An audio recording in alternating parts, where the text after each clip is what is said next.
Bestie. You're my bestie. I feel invested in my bestie. Banana.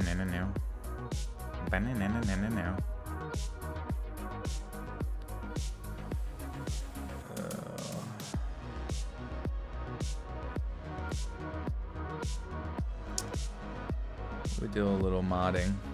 Just barely. Just barely keeping the trolls at bay.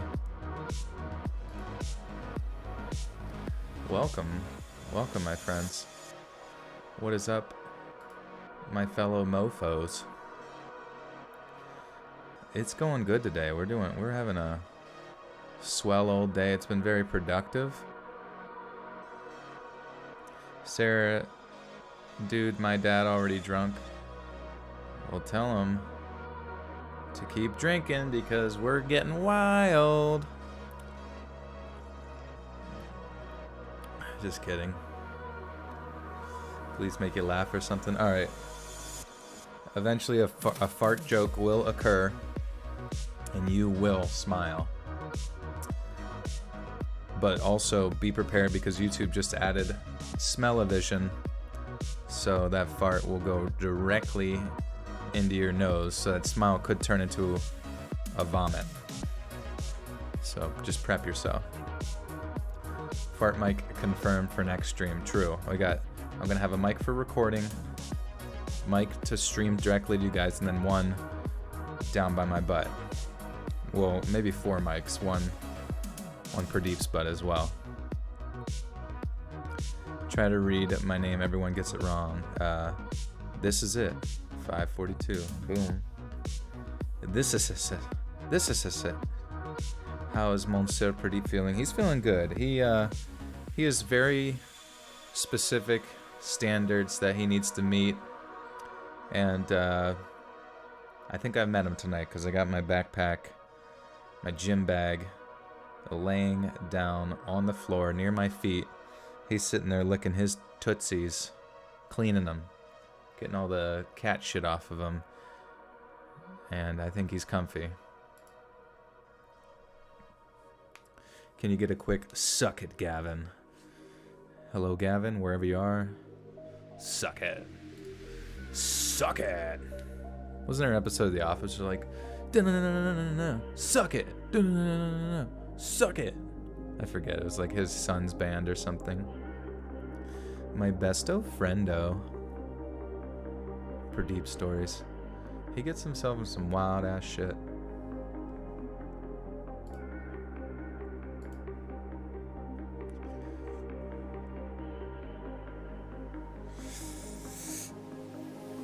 Joel, if we gonna be gaming, should I at you in the Discord or what? Like, I don't know, I'm awkward in there. Oh, no worries, yeah, just at me in there.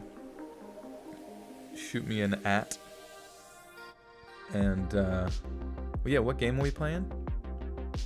Also, yeah, guys, join the Discord.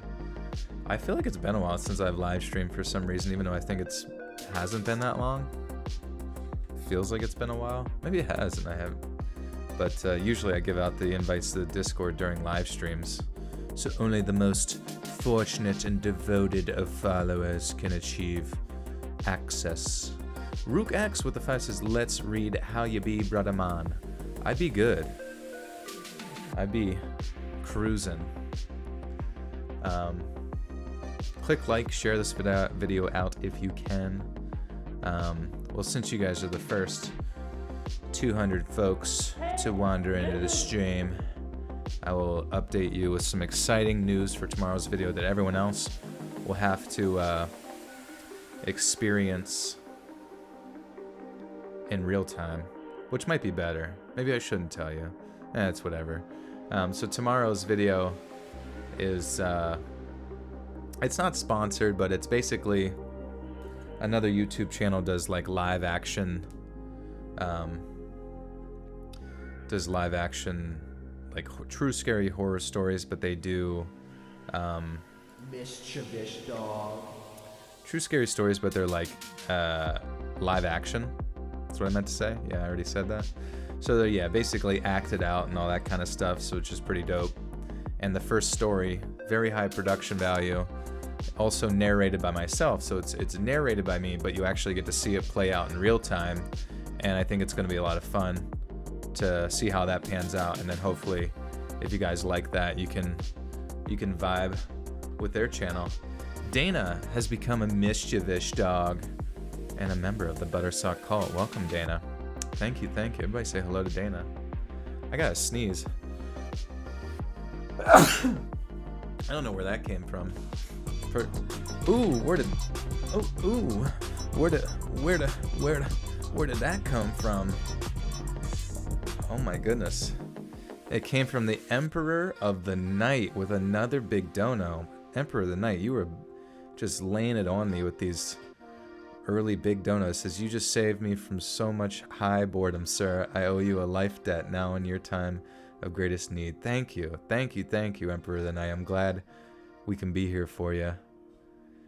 If you ever get even more bored, feel free to join the Discord. Did anyone link that? I hope somebody linked it. Oh yeah, Schick did. I just need to have... I wish I had like some commands. Does anybody know how to do like commands on YouTube? You can do like exclamation point Discord or something like that. But Emperor of the Night, thank you again for $50 freaking dollars, man. That is very, very generous. Sometimes I feel like... I don't even know how to like thank you guys for how crazy you guys are with your donations and kindness, and thank you for your blessings too, most of all. What would if I sneezed and no one blessed me, does that mean you just die like right then and there? Is there like a 1 minute window where if you sneeze you have to like find somebody in the world to tell them? Otherwise you are a goner. Bless you, or as we say in Spanish, salud. Salud. Thank you. Salute right back at you.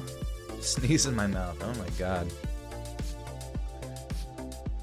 Who needs the vaccine when you got a good sneeze right in the mouth? Easy peasy. Change your Spotify compilation bass back to the old one, please. I like the old one better. Damn. Well, you know, it's... I remember, so basically we remastered the audio on the first one, right? And kind of removed a lot of the bass. But then we kind of moved it back to that stereo bassiness as previously. So...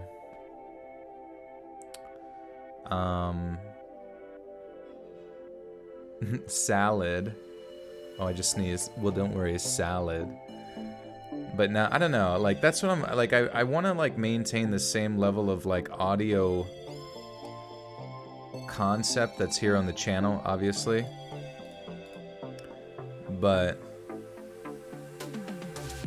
also, that's funny, this is it, I can't actually see what you copy-pasted into the chat, because it, like, stretches it out. No worries. Can I adopt you? I guess so. I wonder, is that a lengthy process, adoption? If it requires anything, like, I'm good at reading, I just can't write. That's my issue. So if I have to write my name, pretty much screwed. Can't make that happen. Wow. We got a please be my dad and an adopt, right? 2 in a row. Look at that. Who needs a wife to produce children? I can just, right here, adopted, easy peasy. I'm an immediate proud father, right out the gate. Where am I from? I'm from your mom's house. Just kidding, I'm from the United States of America. When a guy asks how you are on Tinder, what do you respond with? That's not boring. Well, I don't know. It doesn't matter. Honestly, whatever the fuck you say to a guy, like, he's gonna be surprised if you actually respond at all. I feel like most of the time guys are like, because there's some pressure on them to like come up with some stupid fucking pickup line or something like that like really catches your interest, because I think guys are actually more used to like having to be entertaining for the girls. So the fact that you even say anything at all is just gonna be like, whoa, is this a real person? They actually said something back. Yeah, just say daddy. Call him daddy right out of the gate. I think he would appreciate that. Well, good thing you're not a pygmy goat, Buck. Otherwise, I would think a good-looking woman walked by you. What?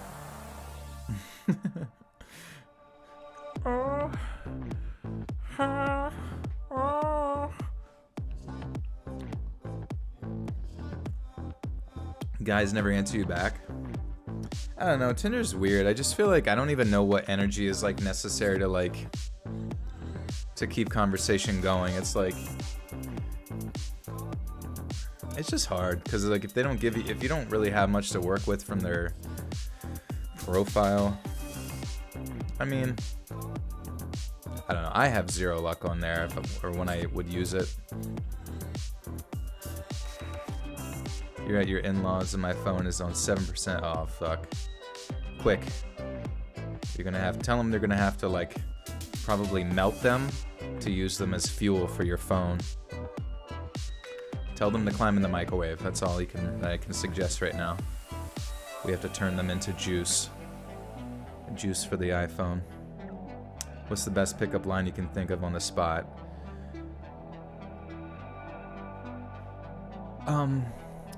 You make me so nervous I want to fart. And you say it at the end. You make me so nervous I want to fart. Dylan King with a 5 says, I find you so funny during your lives and your narration's amazing. Keep up the good work. Shout out to California. California. Yeah. Thank you, Dylan. I try to be a giggle meister. It doesn't always land, but you know, you miss 100% of the money shots you don't shoot, you know? The personal level is 0, yeah. I don't even really know what people's goals are on Tinder, you know? Axeman, every time he hears my voice, he farts. You better be farting. I'm pretty much like a natural, people say I'm like a natural Ambien with my voice, but a lot of people forget about my other uses, such as a natural laxative. My voice is the brown note, yeah.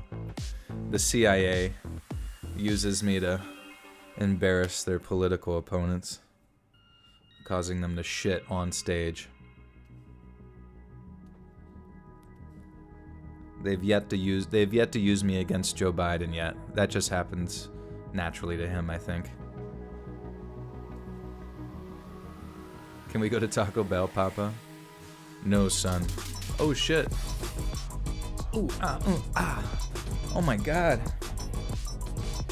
The mixture of the beats is so confusing, but I love it. And my twerky muscles are warming up, baby. Carrie with the 50 Canadian maple syrup dollar says, knock, knock. Who's there? Little old lady. Little old lady who? I didn't know you could yodel.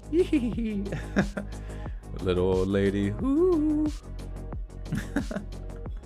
Carrie, welcome back. Good to see you. Thank you for the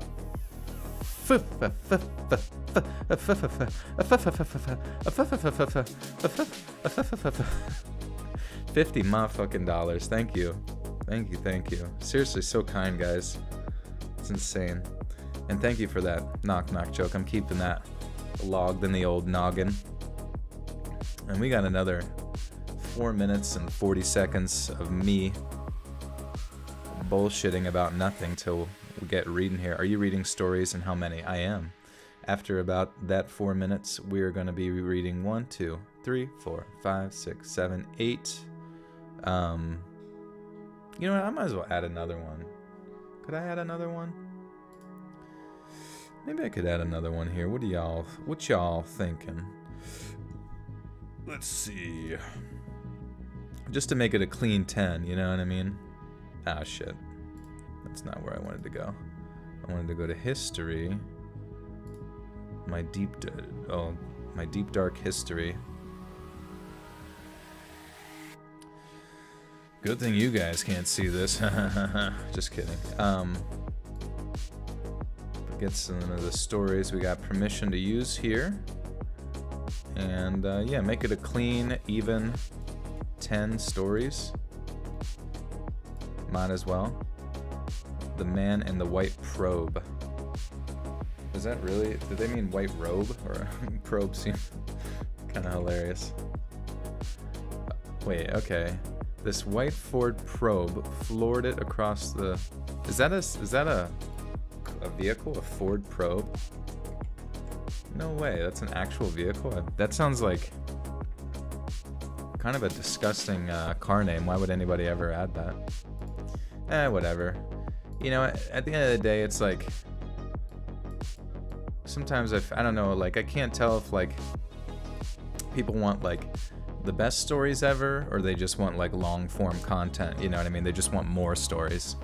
And I think at the end of the day, as long as they have, like, a happy middle ground, the stories aren't absolute, complete booty hole shit, you guys are fine with me reading them. How do you become a mod? I don't know, I guess I just kind of have to know who you are.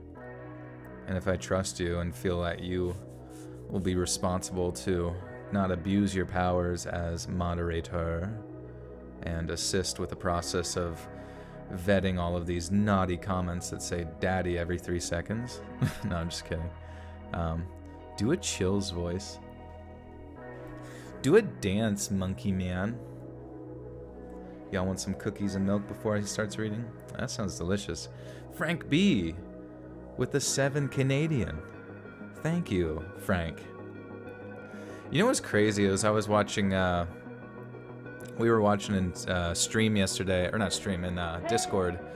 Anybody ever hear of Amaranth? She's like an e-girl, a shameless e-girl on Twitch, who's very good at dancing, might I add. Very talented at any game on the Wii.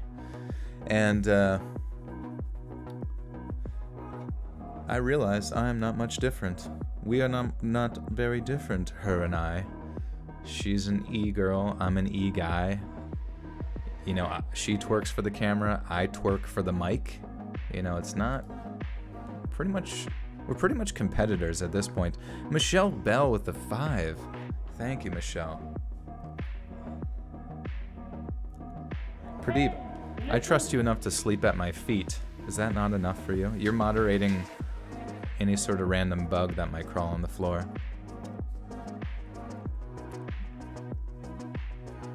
The title caught you off guard. We do a little trolling. We do a little trolling. I got too much love with the 5. Thank you, my friend. I still am like clueless on what. Is that a euro? Or is that a yen?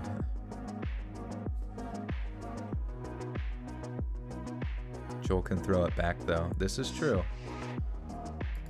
Kapow, kapow, pow, kapow, pow, pow. The sounds of twerking. ASMR. She does. Amaranth has an ASMR channel too. Maybe she does perhaps a booty clap ASMR. I have yet to dig through all of her content. All I know is that all she's doing is giving me ideas for what I need to, for my next content, which is probably going to include hot tubbing, hot tub time machining. Oh, 10, 9, 8, 7, 6, 5, 4, 3, 2, 1. Let's fucking read, bitch. Let's read these stories live on the internet for everyone to hear. I hope my grandma's not listening and hears me say bad words all the time. Grandma, if you're on here, listen to my live stream, even though I highly doubt it. I apologize for the naughty language. Also, I think when you gave me a kiss on Easter, I got sick, so thanks for that. Just kidding. Joel, what are your 2 favorite things about her? I would say definitely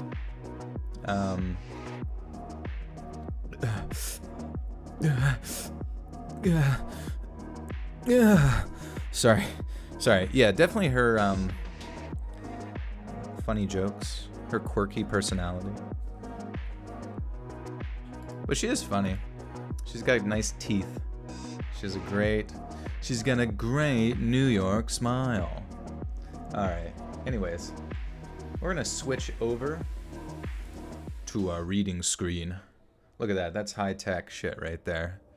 If anybody could figure out how to switch scenes on OBS, welcome to the future of gaming. And I'm gonna just slowly fade away into nothingness. Well, it actually worked out pretty good there with the way that the song left, so instead of addressing it directly, maybe I should just pretend like I did it on purpose. You're gonna tell my grandma to create drama? Yo, if that's the drama, if that's what Keemstar comes after me for, going after me and my grandma going head to head, bring it. Simps. Yeah, you know what? Yeah, I'm a simp. Sniper monkey. Anybody seen that meme? It's pretty funny.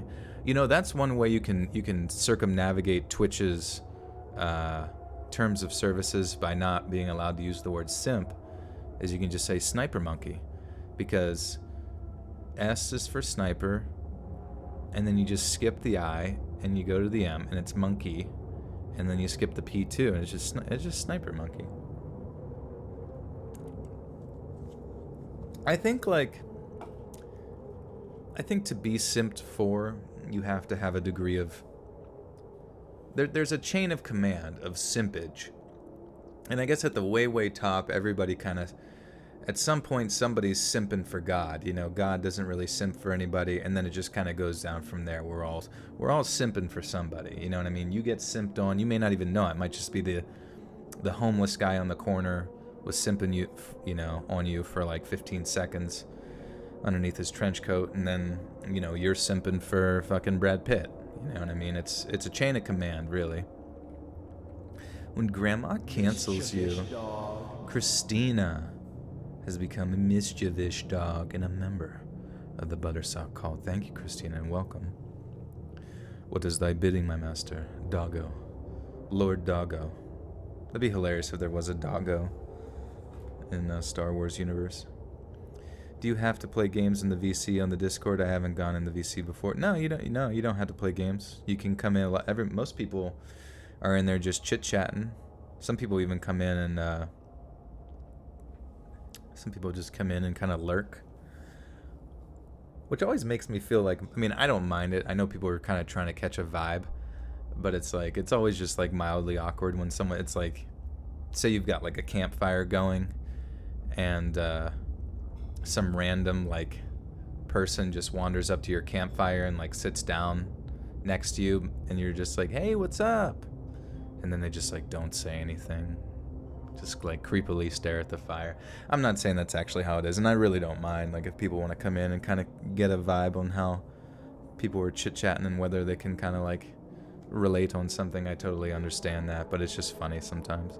Christina with the 5 says, so happy to be here. Happy to have you, Christina. Thank you. All right, guys.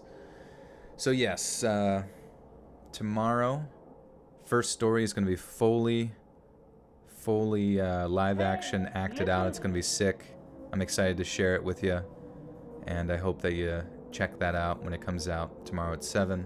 Otherwise, I'm going to be recording the remainder of the stories. Don't worry, there will be, just continued audio directly after that. You're just shy and multitasking. That's A-okay with me. That is A-okay. No, I know. Yeah, there's like a nervousness to join, but don't be nervous. Everybody's nice. Everybody is chill. I'm nice and chill, except when I'm playing Overwatch, then I'm a psychopath.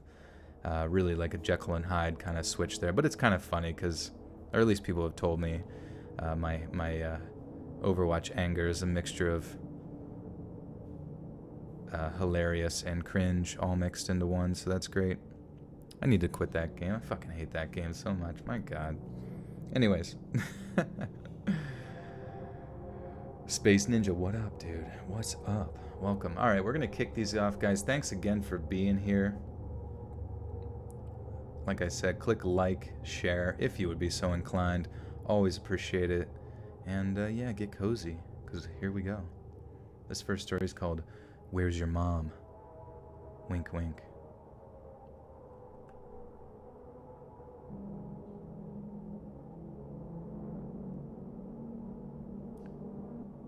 Let me just start by adding a little info for context.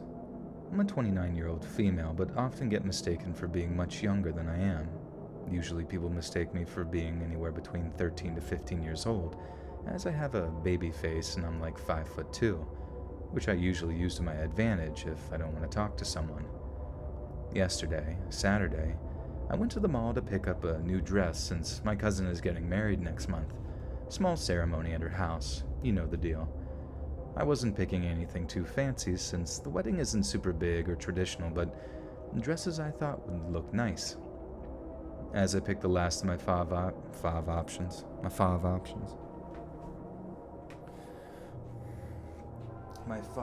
options. Sorry.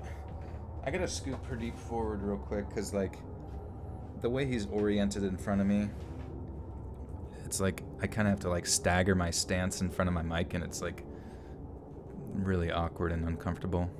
Pre-recorded. No, it's not pre-recorded. This is me reading live. You get to hear my mistakes as I record. I'm recording, etc., etc., etc., etc. Fava beans.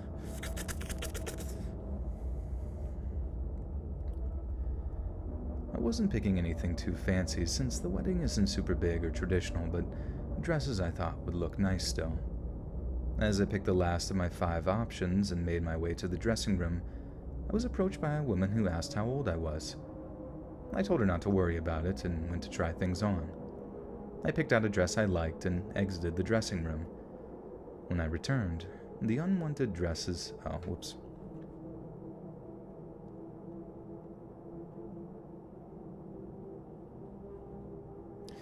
You have an... Incipia Video says, I have an interview tomorrow morning as a software engineer position. Anybody, please, guys, do you know of questions to ask the company or advise before the interview?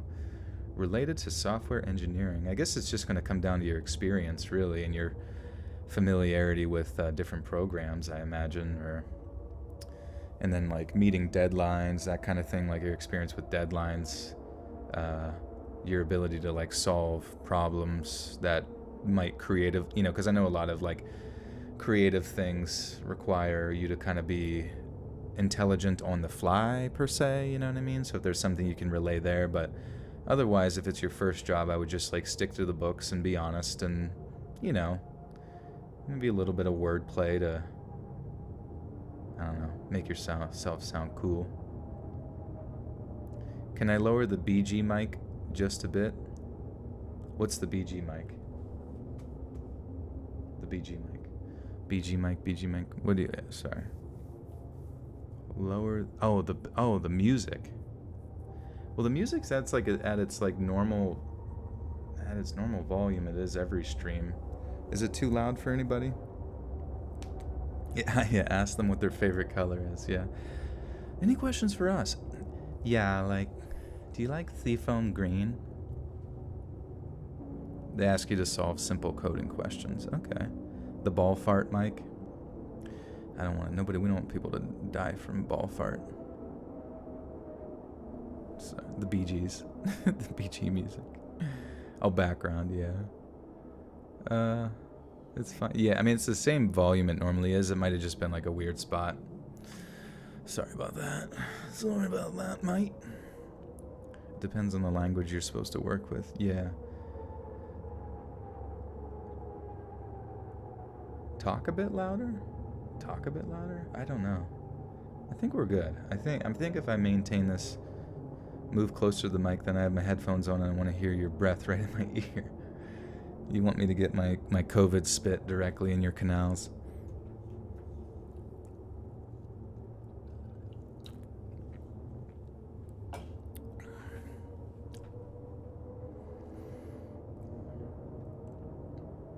Okay.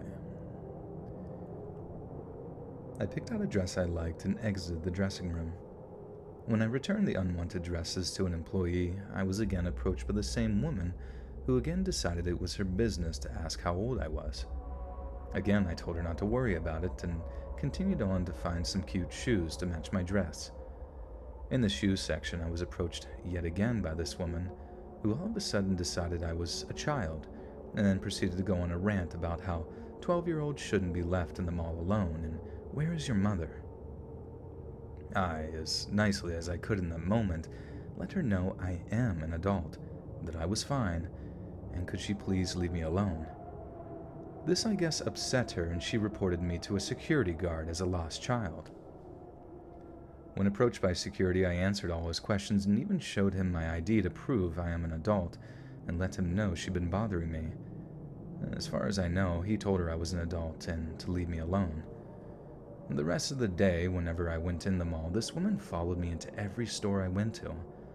Finally, I got annoyed enough to just leave, where this woman followed me to my car, where she proceeded to tell me to get into her car and she would drive me home. I let her know again that I am an adult. I had my own car and was going to drive myself home. I then got in my car and drove around for a good hour before going home, trying to make sure that she didn't follow me. I have no idea what was wrong with this woman. Thank you, Ashley. Oh man, well, yeah, some of these stories they're from like creepy encounters, which aren't quite as spooktastic as the let's not meet stuff. I need an adult. Yeah.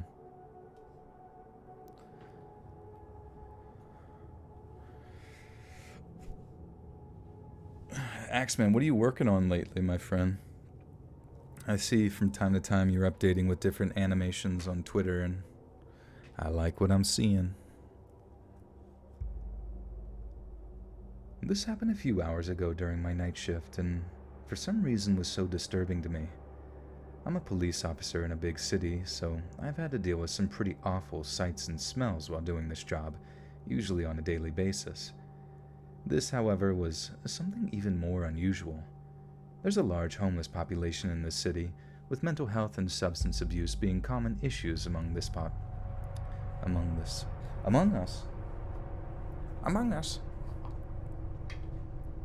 Pradeep is a stinky boy, this is true. He's covered in stink. Stinky stanky. What accent do I got? I don't know, I feel like people have told me I have a pretty neutral accent.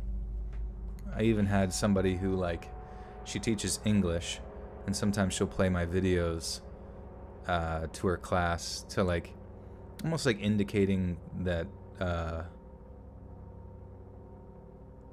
like, like what having no accent might sound like or whatever. I'm not even sure if that makes sense, but you catch my vibe. My vibe. Pradeep is a little suspect. A little sussy. He's a little sussy pussy. Well, not pussy, but, pussy cat. Noir H with a 5 says, "Hi again, long time no see. My question of the evening would be, what's your top 5 favorite movies?" Okay, I get this asked a few times, and I think I got it down pat now, but basically I'm thinking like The Shining's one. I really like Ghost in the Shell. We actually watched that in the Discord the one night. It's a very famous anime from 1995. And I just like the philosophy in the movie. It's very interesting. And then there's read a story in a Boston accent. Honestly, yeah, Massachusetts folks have the best accents, and I can't really do it. Fuck, dude. Oh my god, dude. From Boston, and I just shit my pants, and I got fucking $3,000 in credit card debt that's primarily interest. Oh my god, dude. I am sick and ill, and I can't go to work, and I can't collect unemployment, dude. Fuck. Okay, anyways, that's probably the Axeman's probably throwing up in his mouth hearing that. Oh yeah, we watched Akira too. Yeah, I guess, what was the one? Cloud Atlas. I love Cloud Atlas. I love The Fountain. I've said that one before. Saving Private Ryan's really good, even though it's like a war movie. Oh, there's Hannah. Hi, Hannah. But I don't know, like, as far as movies go, like, Saving Private Ryan, even though it's just like, fucking, I don't know. It's just, it really, like, For some reason, like, Saving Private Ryan's like one of the few movies. I'd say like all of those movies kind of like bring a tear to my eye, if you know what I mean. Do I like amusement parks? I do. I do like amusement parks. I kind of like amusement parks when you like get to them like really fucking early and just like spend, I don't know, something about being in an amusement park, like maybe it's waiting in lines for countless hours, but the day goes by so dang fast. Anthony Esposito with the 5 says, "Sup, dude, sorry I've been gone a while." No worries. I've been gone as well. Actually, I've been missing, I've got an American accent. Yes, this is true. I'm not going to say the company name, but I will say the company makes tech for healthcare procedures, drug manufacture, and cloud computing. Oh, okay. So, I mean, you might have to develop. One of my friends like actually works in like consulting related to developing the programs that work in like hospital charting. So you might, healthcare charting and that kind of thing. So you might end up somewhere around there. IDK though. But yeah, Noir, hopefully that answers the movie questions. What are your guys' favorite movies? Do I like Chorizo? Chorizo. Is it Chorizo or Chorizo? I forget. Ever been to Disneyland? I have, yeah. It's a pretty magical place. I actually went to Disneyland because someone from the Discord was actually an employee there. And whenever I went to VidCon 2019, I went with some YouTubers, Blame It on George, That Creepy Reading, and we met one of our friends from Discord who worked there, and they got us in for free, and it was pretty fucking sweet, because apparently Disneyland tickets are like $300 fucking dollars. Like, fuck that shit. I really don't think any, like, no matter like how magical a fucking place is, even if it cures my butt cancer, like, I'm not paying $300 to go into your, to wait in lines all day. Miss Molly with the 10 says, "Joel, my love, how are you? I got a new laptop yesterday. It's a Lenovo IdeaPad. I can play games on it. After being a MacBook person for a decade, it's a nice change. Hope you're well. Love you." Thank you, Miss Molly. It's good to see you. That's interesting. I don't think I've heard of a Lenovo IdeaPad. Is that like one of those ones you can like flip the screen around, kind of like a touch screen situation or something? But TCR, yeah, TCR is funny. It's probably like meeting him in real life was like one of the funniest experiences ever. He's just like, he truly is like a real life character, and his voice would be perfect for a cartoon duck. I don't care who has to make the cartoon. Just please write him into your script as a cartoon duck. Chorizo, okay, chorizo, nice. Yeah, from what I recall, chorizo is pretty dang yummy. American Pie and Kick-Ass. Those are my favorite movies to lighten up. Oh yeah, those are good. American Pie is funny. Kick-Ass was great. One of the last few movies I've seen with who's the dad that plays in that? How do I not remember his name? So embarrassing. In math class, this live better be good. You're in math class? What the fuck time is it where you're at? Anthony with the 5 says, "I do have to go, brother. Glad I caught you. I think it's pronounced chorizo." Oh, yeah. We'll figure it out here eventually. But thank you, Anthony. Thank you. Take care, my friend.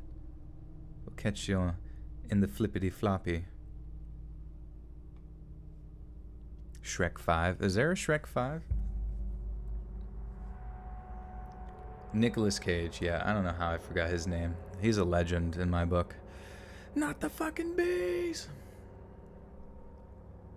This happened a few hours ago during my night shift, and for some reason was so disturbing to me. I'm a police officer in a big city, so I've had to deal with some pretty awful sights and smells while doing this job, usually on a daily basis. This, however, was something even more unusual. There's a large homeless population in this city, with mental health and substance abuse being common issues among this population. It isn't uncommon to see a homeless person suffering from mental illness acting strange late at night, and if they aren't hurting themselves or anyone else, that's fine with me. It's around 11 p.m., and I'm stopped at a red light on a very quiet and dark street. I'm the only car on the road. Laura Peterson. with the 150. Thank you. And the Pradeep Kete picture. Thank you, thank you. Midsummer stressed me out. Yeah, I don't know. Like, there was just a few, like, particular tropes in Midsummer that, like, pissed me off. Like, whenever they're like, hey, do you want to come with me? And then the kid's just like, sure. And then they just turn him into a fucking meat pie. I don't know. It was just very much like, how can we kill everyone off very conveniently? And I just felt like, I mean, I guess like their reasoning is everyone's drugged up on hallucinogens or something. But if that's the case, they really didn't like emphasize that enough. You know what I mean? That they're all of them. I don't know. I just feel like from the time those people fell off the fucking cliff and got smushed into goop, and then the one guy didn't die, so they took a sledgehammer to his head. I think I would have been bailing. I don't even care if I would have had to go on foot and literally sprint off into the dark woods late at night. The fact that everyone's just like, cultures in Europe sure are different. I guess people just, jump off a fucking cliff suicide ritual style around here. No big deal. It was just like, I don't know. Maybe that's a little odd. I look to my right, just observing the street, and see a skinny man in ragged clothing on the sidewalk with their fleet. Wait, shit, did I forget? Okay. It's around 11 p.m., and I'm stopped at a red light on a very quiet and dark street. I'm the only car on the road. I look to my right, just observing the street, and see a skinny man in ragged clothing on the sidewalk with their feet planted on the ground, belly arched toward the sky, and their hands planted on the ground over their head. I thought, interesting. While holding this position, the person snaps their head towards me, then looks back toward the sky, and proceeds to do the freaking exorcist spider walk up the sidewalk at a speed which seemed like it was the only way they walked. I immediately thought, WTF, as this man navigated the sidewalk in horror movie fashion. I have no idea why this style of walking is so disturbing, but dear God, did it bring back some childhood memories of the Exorcist movie, scaring the life out of me. And I never did find out exactly why he walked like that. That's pretty creepy. D-Shore with the $29 Reno says the Doom Generation is a wonderful, crazy movie. Rose McGowan and James Duvall and Jonathan Skeech. Very crazy movie. Interesting. I've never even heard of that. Usually I hear of movies, but thank you, D-Shore, for 30. Holy shit. Thank you. Desiree Sunshine with the 5 says, I love all your videos. I fall asleep to them every night. You have such a cute, soothing voice. Can't get enough of it, to be 100% honest. Thank you, Desiree. Thank you. I shall continue.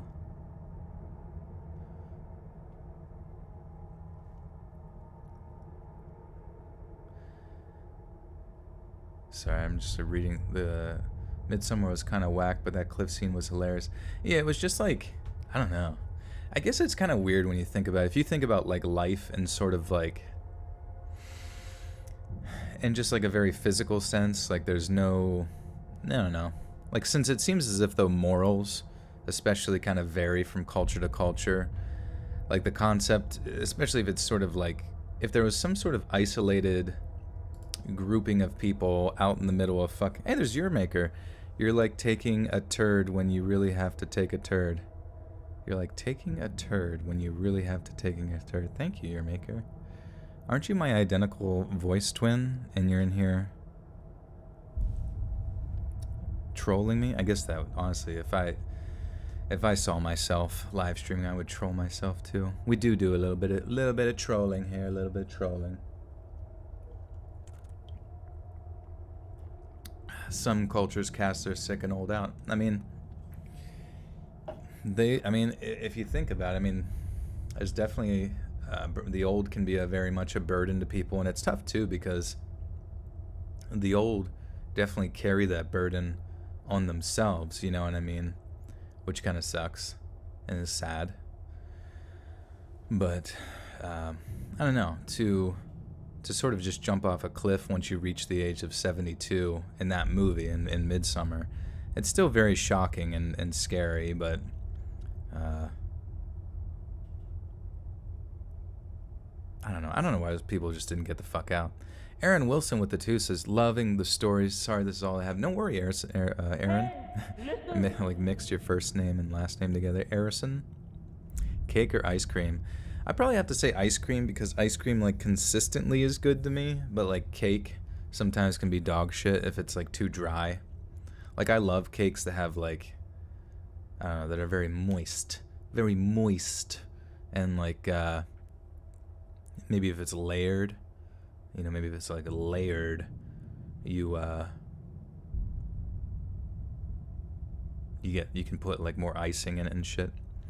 Isn't that like the suicide forest? They leave their old to die out there as well. You know, I'm not super familiar with that. I know I've heard of the suicide forest.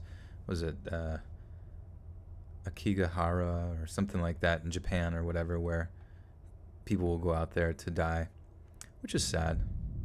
We partake in a minuscule amount of trolling, just a wee bit. Hey, thanks, Jaden. Thoughts on cheesecake? Yeah, cheesecake's one of my favorites, but I definitely feel that cheesecake, to be pristine, needs a degree of topping on it, you know what I mean? Would you rather know when you will die or how you will die? I guess when, maybe. The how would be weird, because I feel like, I don't know, I feel like the when, I wouldn't really like, you could organize your life around it a little bit. Like if you found out it was like in 60 years from now, you're like, oh, okay, cool. That sounds like a normal life where you die of some old person shit. You know what I mean? You know, like shitting your pants too much or something. But then if you knew how you were going to die and it was like something weird, like a car wreck, but you didn't have a time frame, you would probably like go most of your days worrying about fucking driving your car everywhere or whatever. And that would be a pain in the butthole. Oh, dude, you ever have the cheesecake blizzards from fucking Dairy Queen? Dairy Yas Queen? Yas Dairy Queen? Is he bothering you, Dairy Queen? Because those are good as fuck. Throw me out with the trash. Makeup by Kiana with the 5 says, I love your narrations. I listen every day at work and to fall asleep at night. Thank you, Kiana. Thank you. Is your channel... or do you upload on your channel with the makeup videos? Your maker says, good answer. September 23rd, 2064. Sweet. Okay, we got some time. Wait, how far is that? That actually feels kind of soon. It's crazy to think, like, when I hear the term, like, 2021, it just sounds like the fucking future, but whenever I look around my, like, local area here and think about how life was back in 1998 or some shit like that, you know, it's like, stuff's really not all that different from then, even if it is technically the future. Should put it on my calendar. I wish I had a calendar. I need to get one. Hopefully Google has that like it hopefully just inserted it right now from hearing me. Remember, Joel, today's the day you die. Be prepared. Sydney with the 5. You're awesome. Keep up the good work. Thank you, Sydney. Thank you. Appreciate it. In 2064, you'll be old. I'll be old, but hopefully I'll still be swag. I'll still be a swag boy. Playing Fortnite. A pretty short tale that will forever be burned in my skull. Okay. Sorry, I can like tell I have to burp, but... Where you from, bruh? See, when you phrase it like that, it's a little scary. It's like you want to know what set I roll with, and I can't reveal that info. Mr. Nightmare's coming for my ass. I think Mr. Nightmare's already up my ass, you know? He's so far up my ass that he's exited my mouth and he's in the stars right now. As far as being so far beyond my channel. A pretty short tale that will forever be burned into my skull. My mom had me super young at 16, and I guess after I was born, she became estranged from her paternal side of the family. I've heard various stories of how it all went down, and it's a story for another day. Today, I am NC with my mom, but in North Carolina, okay.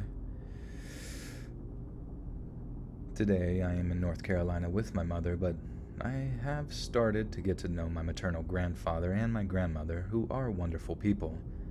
A couple of years ago, a cousin who's in his 50s or 60s maybe, found me on Facebook. I'm not sure if my mom told him about me because my grandfather isn't too fond of this particular cousin, so I'm not sure how I was found. So I gather round and whip out your banjos, because here's the Facebook message that started out friendly enough, but it eventually made me want to change my entire name and move to another country. This cousin responds, the way that this fucking story's phrased is, it's like a back and forth of like their text conversations, so it's just like, trying to read that's a little bit awkward. I almost feel like I have to like do voices or some shit, you know. Do I play Call of Duty? I have played Call of Duty. I was really big into it when Call of Duty 4, Modern Warfare, which was like, you know how long ago that was, like 2007. I was fucking huge into that game. And it makes sense because I was like 17 at the time. Or 16 or 17, I don't remember. But, yeah, anymore I kind of just feel like Call of Duty as a series hasn't really, like, evolved, you know what I mean, as a game. And I just don't really give a shit about it anymore. I try to play it when the new ones come out, but I'm just like, this is so pointless.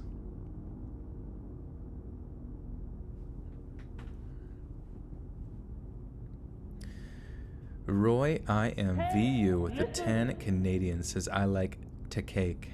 Oh yeah, cake is good. And believe me, I've got some cake. How old am I right now? I'm 30. 30 comes pretty quick. Of course, I'm sure that's what people at 40 are saying, and people at 50 are saying, and people at 60 are saying, and 70, and 80, and 90. And 100, and 110. It sure does come pretty quick. Okay. Hey, Katie. I'm John. I'm in SoCal and wanted to say hi to you. You're my family's second cousin. How are you? Are you still in the SoCal area? Hey, yeah, I'm still living in SoCal. Are you here visiting? Yeah, I am. I'm actually in... it's like saying like cities and shit. So I had to make, what's a SoCal city? Like LA or some shit? Fucking cities and SoCal. 12 best cities to live in Southern California. Newport Beach, Orange County. San Clemente, Orange County. Manhattan Beach. Calabasas. Calabasas.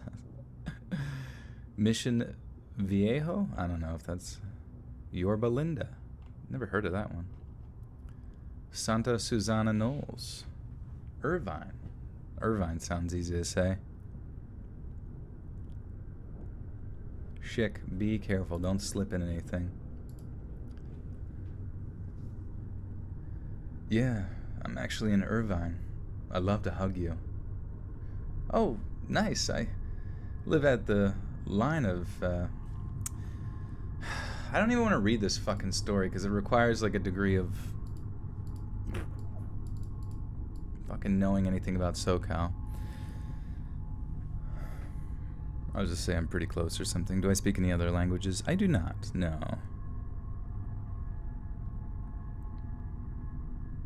Drew, you turn 30 next year? Nice, nice.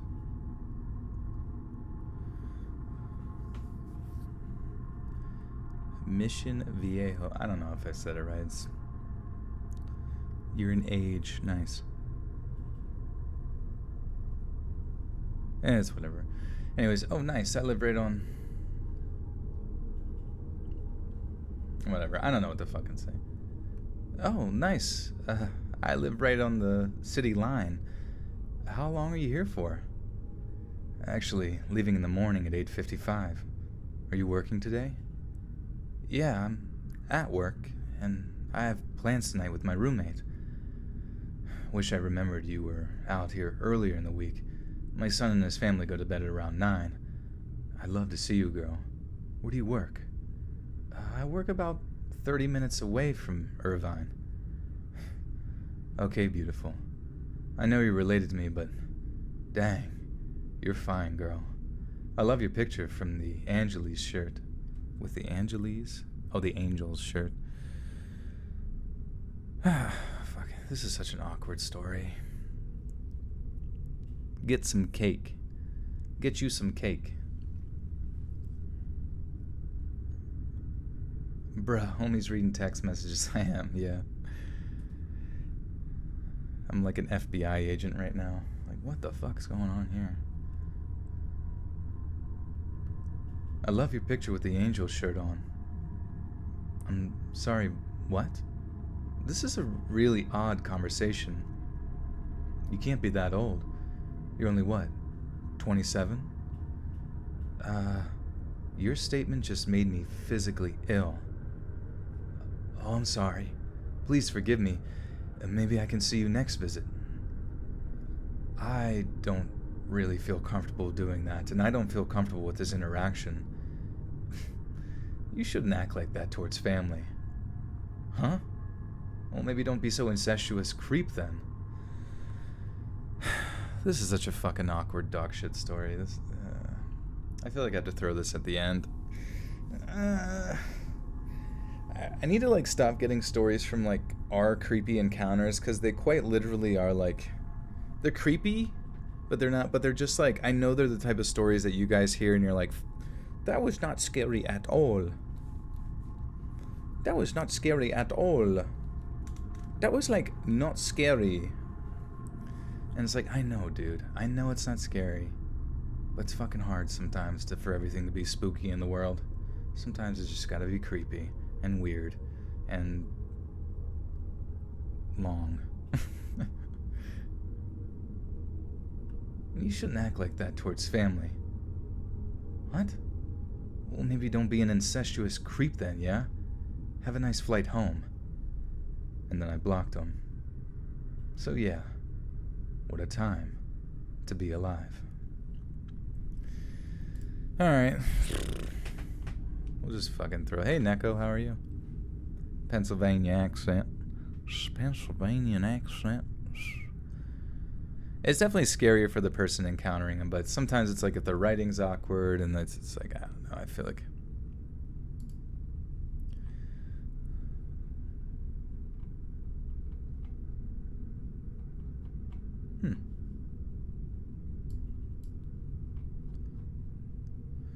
Have you ever had anything scary happen to you? Here and there. Nothing too wild. Alright, anyways. This one. Interesting.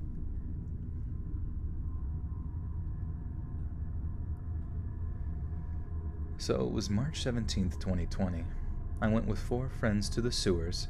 3 of them were drunk. Let's call them John, Jim, and Jack. Me and we'll call him Joe were sober. We were going to get weed from a dispensary. We usually take this weird concrete tunnel that goes under the freeway, spits out 3 buildings away from it. It's about 3/5 of a mile long. You can see a small ball of light at the other end from where you enter, either side. And no one has ever been living there before, nor has anyone ever stayed under there. There is a homeless community about 1.5 miles away from there, too. My friend Jim enters the tunnel first, then me, then Joe. The rest followed. We were all bellowing and laughing from stupid jokes and references, just friends being friends. We were walking for a bit when we heard incoherent growling and grumbles. John and Jack immediately assume it's a ghost. Joe suspected mountain lion, also very unlikely due to the area. Oh, very likely. Actually very likely due to the area. I agreed. Jim just wanted to punch it for giving him a startle. We all fumbled for our phones and started shining the lights down the tunnel. Jim yelled out at it. As we were shuffling around, I hit my foot against something metal and hollow. I shined my light and saw it was a broken pipe about 1.5 feet long. I grabbed it because possibility of a mountain lion, I thought. Maybe I can use it to defend myself. It had a jagged end. Perfectly... God damn it. It had a jagged end. Perfect other edge. Of course I'm using the jagged edge as the weapon side. And I feel a bit safer, but still feeling... I feel a bit safer, but still feel a bad gut feeling. Jim continues to yell towards it, then its growling became mumbling. Jill yells at whoever it is to screw off. We hear some glass break, and then from the darkness came a random person running at us. Before I can even see what he was going to do, he smashed the rest of an already broken bottle onto Jim. Me, being a foot behind him, immediately respond with a swift swing at this person's head, making...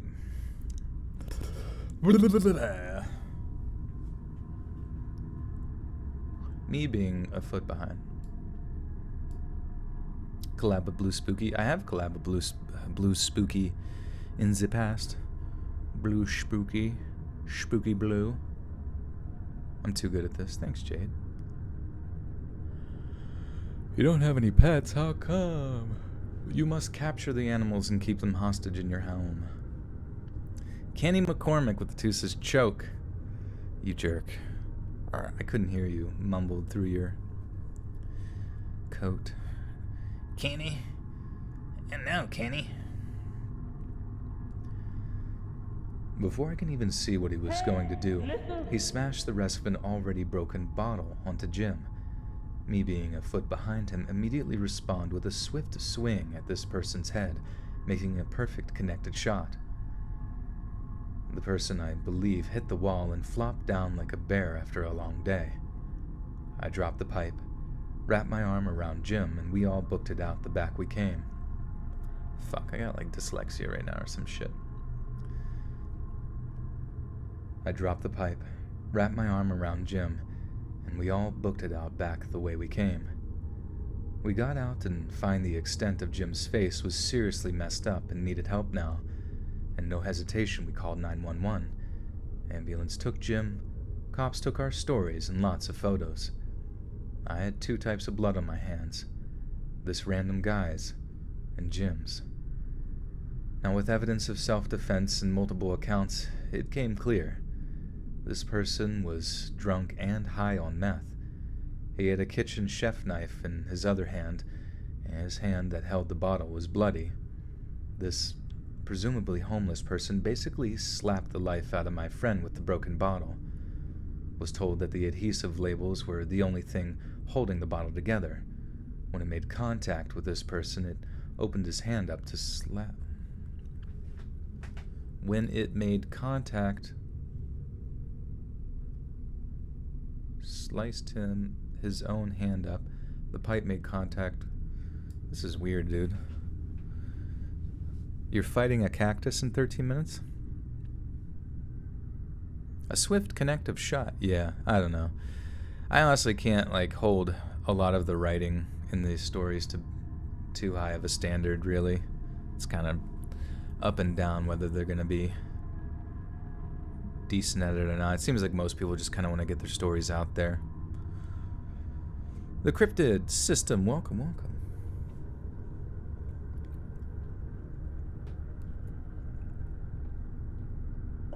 I forgot that I still had some tea in my teacup. I still had some beans on my toast. Dude, I'm fighting that cactus in oh wait, are you talking about Monster Hunter? What are we talking about? Alright. When it made contact, the person opened his hand to slap. When it made contact, the person opened his hand to slap, sliced his own hand up. The pipe made contact with his temple and jaw. The momentum from him running carried into the tunnel wall, where they believe... What? I can't understand the writing in this. Jesus Christ. The momentum from him running carried into the tunnel wall where they believed finished him off, smashing nose first into it. Whatever. I don't fucking know what's being said right now. The momentum from him running carried into the tunnel wall where they believe it finished him off, smashing his nose first into it. Only the city tried to do anything. Easy win with a public defender. What? Dude, seriously, how the fuck... Only the city tried to do anything. Easy win with a public defender, no less. I will say thank you to Gary. You're awesome, man. Smoked a few bowls after the win. The hobo didn't have any family left and fell into a pit he couldn't get himself out of. I'm just happy it was a... what the fuck? This is a weird-ass story, dude. I don't know what the fuck this last sentence is trying to say. Only the city tried to do any... I can't tell. Only the city tried to do anything. Easy win. Basically, these people were walking through a fucking tunnel, and then a homeless guy high on stuff attacked them with a bottle and like cut their friend's face open, and then he at the time was ready to defend himself because they thought it was like potentially a mountain lion in that area, because I guess that area has mountain lions, and it was like a pipe that then he hit the guy with the pipe, which then knocked him into a wall, which he hit face first, and then I guess he died. I have no fucking clue what the fuck, but I just have no fucking clue what this last sentence is trying to say. I'm trying to think that they probably said only the city didn't try to do anything, as in like they didn't try to get him for like manslaughter or like murder or something like that, because I don't know, they didn't think that maybe the lawyers didn't think they would really win anything. I have no fucking clue. Only the city didn't try to do anything, and it was an easy win with a public defender. I will say thank you to Gary. You're awesome. That's such an awkward ending, because it's like this dude kind of killed somebody. Jesus Christ. And it's like he's bragging about it. I don't know. This is fucking awkward to read. The hobo didn't have any family left and fell into a pit. I'm just happy that...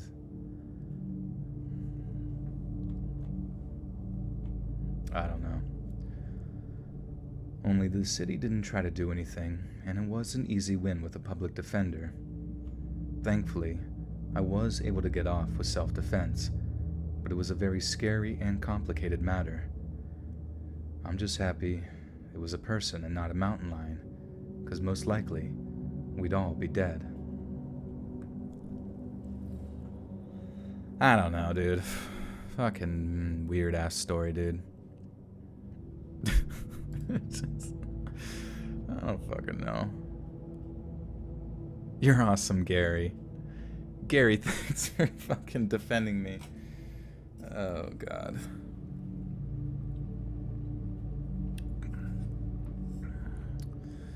Do you ever have to do several takes for your videos, or is it one long monologue easier? No, I mean, this is me recording right now. You hear me fucking up 900 times. This also is me, like, starting and stopping the recording. You guys won't hear it because, you know, it's just a streaming microphone directly to you. You hear it, like, live. But I also have another microphone next to this microphone, like, that I start and stop the recording.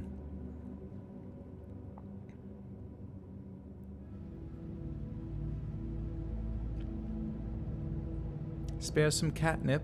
Homeless mountain lion. Jesus Christ. Anyways, thanks, Gary, for the defense. I don't know. Shout out to my boy, Gary. It's just like, when it comes to these stories, it's like the phrasing is kind of weird. It's like, obviously this guy, you know, the guy had to defend himself because you're being attacked with a broken bottle that pretty clearly indicated that they had bad intentions because they sliced your friend's, like, jaw and neck up or whatever the fuck. So it's like, okay, defend your friend. But, like, it's almost like the phraseology is sort of like bragging that you got, you know, that you defeated them or whatever. Which I feel like in most contexts, people, like, the audience might be, like, cheering for the protagonist, but, like, it's almost like the language that's used. I can imagine a lot of the comments during this were like, they're gonna be confused and not know who to like side with, which maybe that's the good thing, is like questioning the morality of the whole experience in general, because even if you're doing something in self-defense, it probably still feels kind of bad to have to hurt somebody, you know what I mean? What microphone do you use for recording, if you don't mind me? Yeah, so for recording I use an H4n. Oh yeah, I was gonna say, guys, so I recently, so my old microphone is an H4n, and I think it's still working fine, but there was sort of a part of me that was worried that it was like picking up some degree of like resonance, like where the two stereo receivers, you know, left and right, were like, you know, you can imagine like kind of like interfering with each other and creating like a degree of sort of a humming sound in the background or whatever. But I had a backup H4n.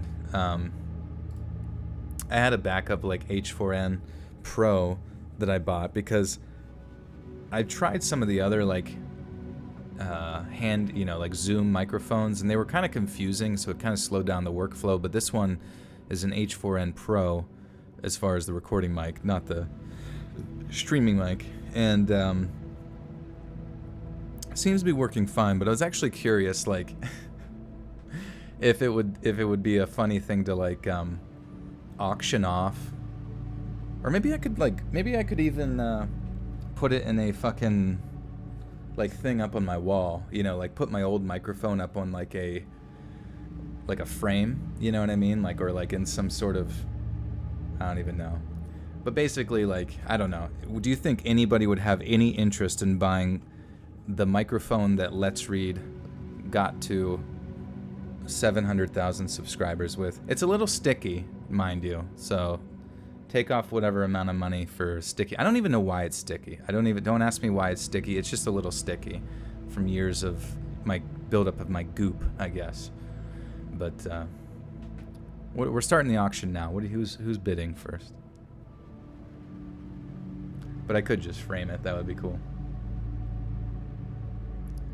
Who would ask for? Yeah.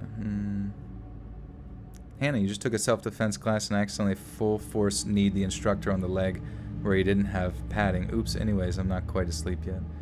Hannah, you fucking killed your professor in self-defense. It's the peanut butter whiskey. Is it a condenser mic? It's a field recorder, so it's got like the stereo vibe of like two receiving things. Jeez, I wish I knew the terminology. But basically, it's like an ASMR mic. 500,000 Naria? Alright. I'll take it. 50 sticky dollars. Yeah, you gotta add money for the stickiness.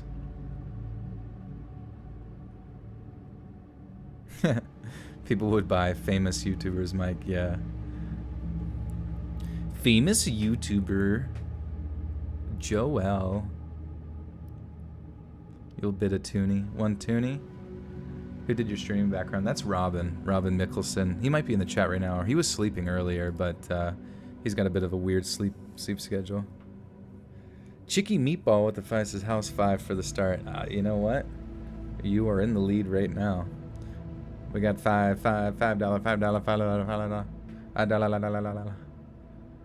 Thank you, Chicky. Hey, listen.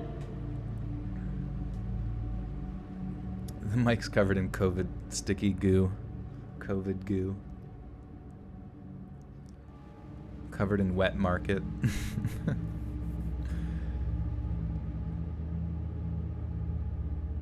For background, I'm an 18-year-old female in my first semester of college. I've always seemed to get a lot of attention from guys and tend to attract some pretty creepy ones for some reason. Probably because I'm overly nice and have a hard time just telling people to buzz off even when I get bad vibes from them. Anyway, I decided to get Tinder over the summer due to quarantine. All of my classes for college are online, so I'm not able to meet many people. Hey, I thought I got to... Oops. Joshua Jackson with the 2 says, Hey Joel, how was your day and did I miss anything? You missed 4 stories so far. We've got about 5 more to go here, so you're about halfway, no worries, but Day's going good. Did a lot of productive bullshit, you know. Got another. Guys will probably see another Shudder. I hope the that Skillshare advertisement I thought was pretty sweet. And Skillshare is pretty cool. If you guys saw that on Monday's video, so thanks for watching that video, yesterday's video. Always appreciate it. The first, what was it? 1,000 people get premium Skillshare access or something if you click that link. So that's cool. Next Monday is actually a Shudder ad, so getting things in the ball rolling with that. Getting stuff organized for the next podcast. You know, just kind of like really getting all my ducks in a row, because sometimes it, you know, kind of builds up and gets away from me. Ooh, Roy, you got some cheese and a little wine. What kind of wine we talking? Are cooties sticky? Cooties are very, very sticky. Probably one of the stickiest substances known to man. Shutter Island. No, it's like Shutter.com. It's the Netflix of horror. Horror. The Netflix of horror. Thanks, Space Ninja. Love you too. The next Apple podcast. So it's every 2 weeks on Tuesdays at noon. So next Tuesday, the 20th, at noon Eastern Time. Game over. Best streamer. You're goddamn right. You're goddamn fucking right. I'm the best streamer in town. I thought if I got Tinder, I could get to know some people from my university and maybe even go on some dates. I got a lot of matches. Some guys were really nice and cool to talk to, and then I obviously got some people just wanting to hook up, which I'm not into, but nothing too abnormal. That's what Tinder is, mainly, for after all. After a few months, I ended up matching with a guy from out of state. We matched because he was in the area for work. He was 8 years older than me, but I didn't mind. First red flag right there. He seemed pretty nice, and he asked for my snap, so I gave it to him. We talked a little, and within a couple of days, he became very clingy and obsessive. I have an extremely busy major, and most of my time is taken up from school. Because of this, I'm not always on my phone and could not answer messages right away. If I didn't answer for an hour or two, he would message me again and again. He said things like, "Why won't you talk to me? Are you seeing someone else? I wouldn't be surprised. You are so beautiful. And I need you." I thought this was very strange, as I just started talking to him and we clearly weren't seeing each other. I explained to him that I am very busy with school and it was nothing personal. He said he respected that, and we continued talking. Obviously, that didn't last very long, or I wouldn't be writing this story. He continued texting me constantly, asking me if he needed me, and telling me he needed me. Oh, the fuck? Can it come with a picture of you? I'll bid. A picture of me? Maybe. Like my senior photos, or like my kindergarten photos. That'd be funny. One from every year of school. I'm sure my mom has them. I can make copies. Making copies of my school photos. I don't know. What is dating? Tinder. Finger through finger hole. I just signed back up. Shudder is actually doing a 50% off for 6 months promo right now. Promo code half-off6. Nice, that's cool. Yeah, I love Creepshow, and Creepshow is like one of the big ones they're promoting right now. I just love those like campy anthology style stuff where it's like a little bit of mix of humor, a little bit of mix of horror, a little bit of mix of gore, a little bit of mix of cum. Charity auction the mic off. That would be a good idea, yeah. I wonder if there's like is there a site you can just do like auctions? Can you say in the Chills voice, honestly, if I saw that damn thing in my living room, I'd stomp on it until it was a small brown stain. Was Jensen the one that said that first, or was that... No, that was somebody else doing a Chills impression or something.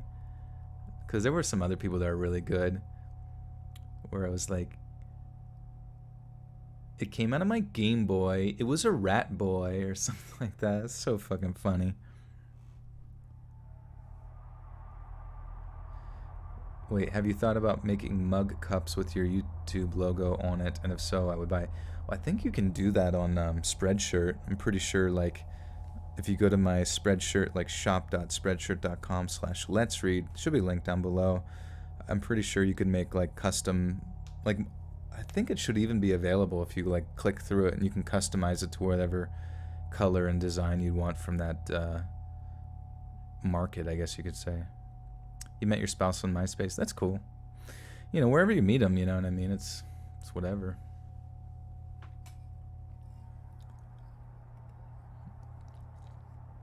He was a skater boy. I said, see you later, boy.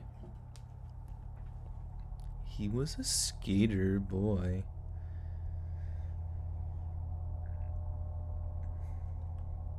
He continued to text me constantly, telling me he needed me and asking why I was ignoring him. He started talking about driving 2 hours to see me. It was weird. I was weird. Oh, it was weird. Yeah, MySpace, my spouse. I was weirded out, but I assumed that he was just lonely and desperate. I felt bad, so I tried to brush it off and answer when I could because he didn't really do anything too concerning. Stupid, I know. This continued for a few weeks, and I started getting extremely annoyed. I had a bad gut feeling about this guy. He started talking very sensually, and I told him I wasn't into that. He apologized and said that he would stop. He didn't, and no surprise there. So I started ignoring his messages. He apologized, and I called him out for it. He continuously apologized, and I just left him on read. He started Snapchatting me pictures and constantly messaging me, so I unadded him. And then he texted me with another apology and said that he had hoped that he could take me on that date we talked about, even though I never expressed interest in going on a date. I ignored that message too and moved on with my life. About 2 weeks later, I got a message that simply said, "I'm sorry." I ignored that too. He didn't message me after that, and it soon slipped my mind once again. Later that week, I had a dream of him breaking into my house and attempting to kidnap me, and I started thinking about it again, so I tried looking him up on Instagram. He didn't have an Instagram, which I didn't think was too weird because I know some people who only use Facebook, so I tried looking him up on there.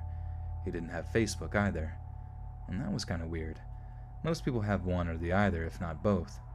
I thought it was so strange that this guy didn't have any form of social media besides Snapchat and Tinder. I wondered if he used a fake name. Then I decided to try one last thing. I searched his name on Google, and what I found made my blood run cold. The first thing that came up was an article for his arrest back in January with his mugshot, and he was arrested for lewd images of children on his laptop. They found several photos of underage girls on his phone, and he was released on bail a few days later. I was absolutely disgusted. This man was a predator, and he was free to do as he pleased and prey on younger girls.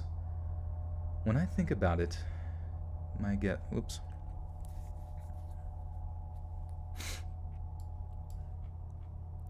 Sean Colligan with a 5 says, please say Burger King foot lettuce, and that voice you just did.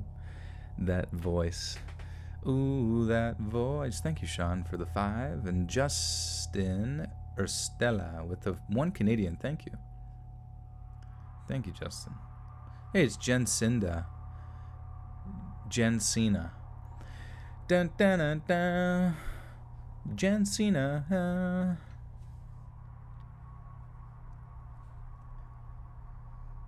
When I think about it, my guess is that he saw that I was 18 and thought he could still get something from a younger girl without getting into trouble because I was legally an adult. I'm not stupid enough to send any revealing photos or videos. I'm so glad I stopped being so nice and listened to my gut when things progressed. I don't know what would have happened if I didn't, and I wonder if my dream was a sign for me to look into who he was. It still creeps me out that he was so obsessed with me when I didn't talk to him for very long at all. Dun dun dun dun. The God of Pez with the 5 says, Joel, hey, listen, can I add you to my top 8 at myspace.com? Tom's been a sick, and I want you to take the top spot. Okay, thanks. You most certainly can.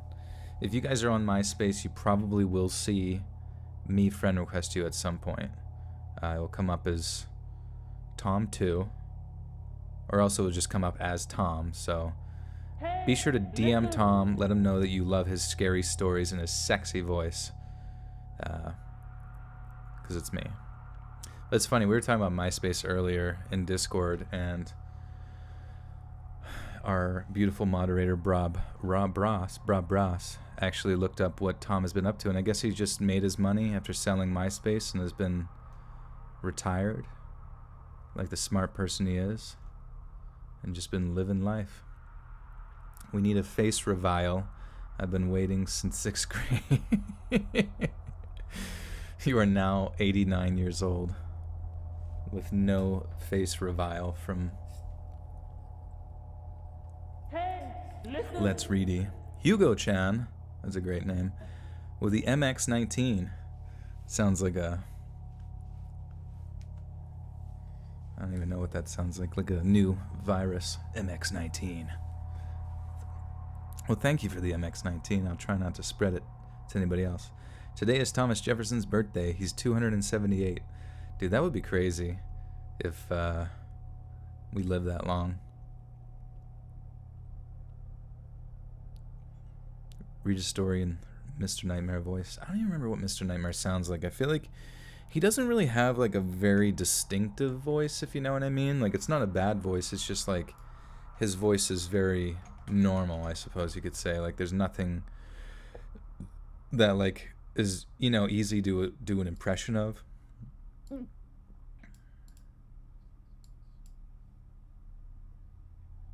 I felt like they were coming from inside. Like, I can't even really do an impression because it's just like a very normal voice. Like, there's just like nothing too wildly crazy about it. Well, this is weird, dude. He usually gets like close to 1 million views on his videos, but he did 3 True Scary Lockdown. Oh, it's a re-upload, I see. It was like lockdown stories, and then also disturbing True Scary Stories, and that one, True Scary Stories, got 602k views, but then the lockdown one got 282k. So I was like, why is that not doing that well? But I think it's because it's a re-upload, and I don't know if lockdown kind of gets flagged by YouTube or something like that, but whatevs. Does anybody talk to Mr. Nightmare? I feel like he's like the most elusive figure within the creepypasta community. Not a single person has ever had a conversation with him. You bet my beard is magnificent? Well, you're pretty dang right.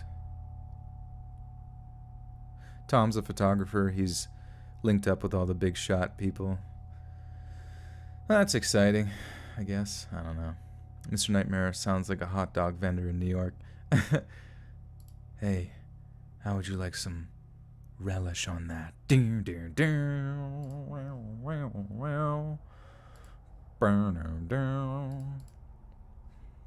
Creepy coworker. Crazy Tinder pedophile. Creepy coworker. To give context, I'm a 25-year-old male. I started a job at my company that makes lenses for glasses, and immediately I was introduced to Nate. Jesus Christ. I hope I don't. Okay. Anyways. To give context, I'm a 25-year-old male. I started a job at a company that makes lenses for glasses, and immediately I was introduced to Nate, an awkward guy around my age that seemed like he had good intentions. He was nice enough, but I figured that most people humored him when it came to talking to him. I was convinced that he was on the spectrum in the realms of Asperger's. I've had friends in the past who have Asperger's, and I didn't really mind. Besides, we seemed to like the same fucking shit.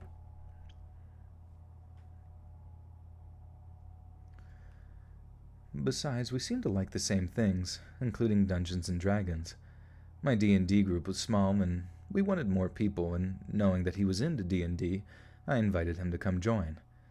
My now wife, then fiancé, immediately grew uncomfortable when he came into our home to make his character, and When it came to actually playing sessions, another girl at our table also expressed that she was uncomfortable. I didn't feel great about it, so after 3 to 4 sessions, we kicked him out and continued playing. But I still had to see him at work, which led to him always acting sad around me, but I wasn't going to give in. Eventually, I kept telling him that I was starting another group and he could join that one, yada yada yada. His pity party was starting to annoy me, so I said whatever to keep him at bay. One day at work, he had the day off, and the following weekend, not me or my coworkers saw this as strange, but then when Monday came, he still didn't show up.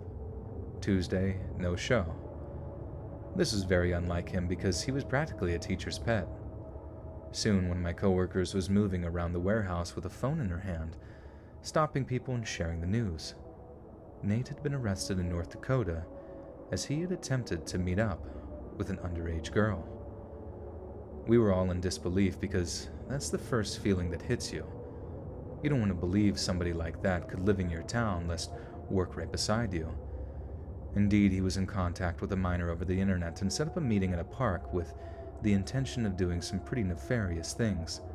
The police were tipped off as a teacher just happened to see the messages on the girl's phone. I nearly puked when I heard the news.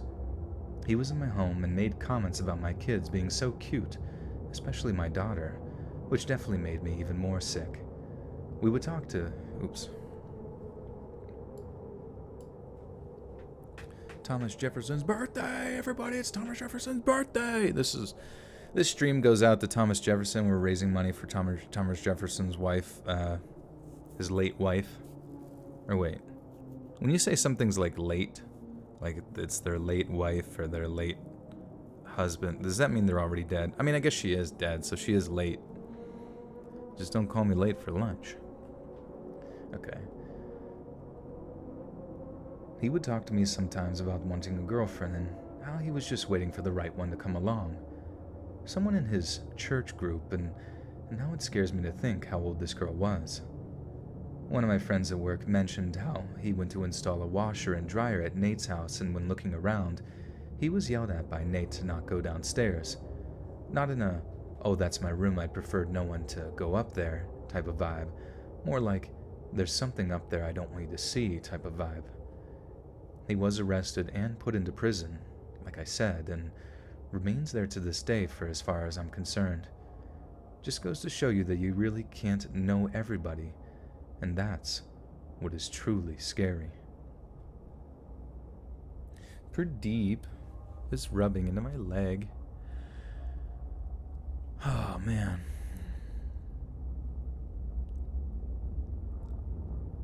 Yeah, I guess they didn't really explain, like, why they, like, were creeped out by the guy and just, like, kicked him out. But I guess that kind of, like, was revealed later. He just, like, got a bad vibe from him. Let me let Pradeep out. He's doing a bit of a rub around.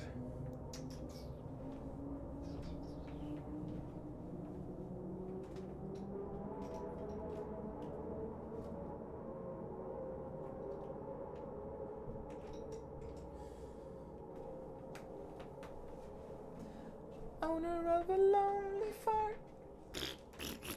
Owner of a lonely fart. Inspizia videos. I'm excited and nervous. Whatever happens to be, please, guys, send your vast vibes tomorrow at 11 a.m. Alright, guys, you heard it. Set your clocks for 11 a.m. and at that exact moment, we're going to coordinate our vibes. And we're going to send them as a congruent group. Man the vibe guns! Man the vibe guns! Fire! It's 11 o'clock! Fire! Fire! Send your vibes! Send the best vibes! We believe in you, B. Busta. Thank you. Hey, cheers, mate. Cheers. You just got the song out of your head? Well, now it's back. Welcome. Laying in bed listening to Joel sing Owner of a Lonely Fart. What a life. What a life. This is peak. This is the pinnacle of human experience.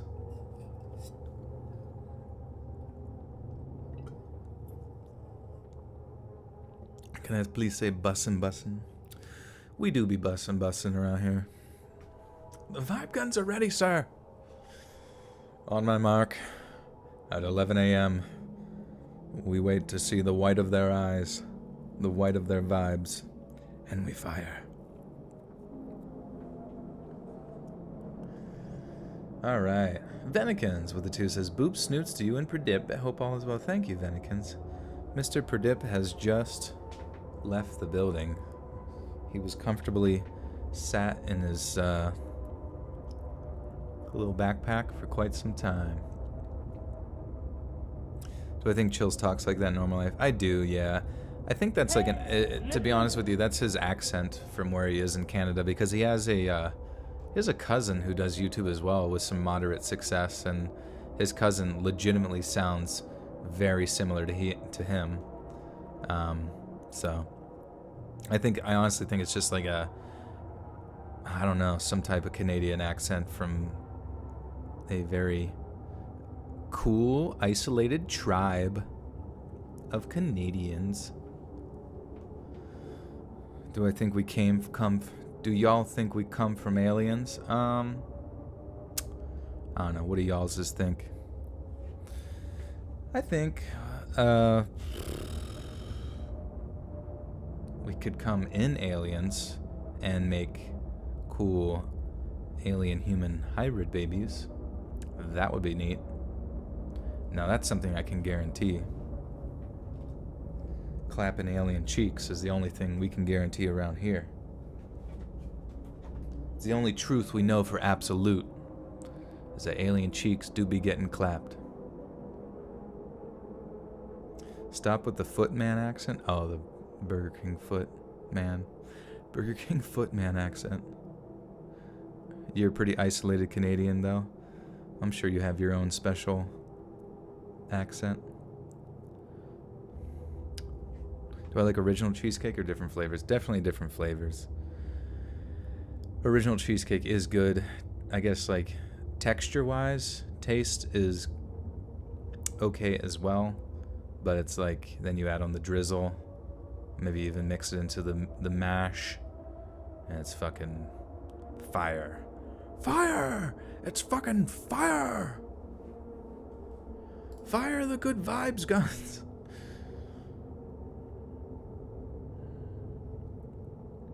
You would love the art/fashion project I am on. Well, damn. Damn, do be telling us. You could post it in our Discord, in the art area of the Discord. And then everybody can see. Mischievous dog. Summer Daisy Love has become a mischievous dog and a member of the Buttersock cult. Welcome, Summer Daisy Love. Alright, we got three more stories to go. You make a solid caramel apple cheesecake. I've never had that before. That sounds to die for.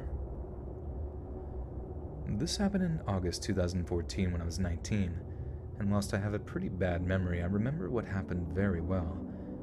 I'd been out in London for the evening and missed the last train home, as you do. I decided to wait out the next 3.5 hours till the first morning train. Sorry, chaps. I just clapped the alien cheeks. Oops, fuck. I decided to wait out the next 3.5 hours till the first morning train at that state. Sorry, this sentence just confuzzles my brain. Please give George Washington a shout out. Georgie, thanks for your old wooden teeth. And thanks for taking them out when you know, wink wink. I decided to wait out the next 3.5 hours till the first morning train at the station. This was before I carried around a portable charger with me, so I shot off a text to my family to let them know when to pick me up before my phone died. I sat on the bench, waited, and the guy next to me started up a conversation. I was a bit apprehensive, but we actually had a decent chat about life and whatever. Got on my train at 5 a.m. The train heading out of London, as you might have guessed, was deserted.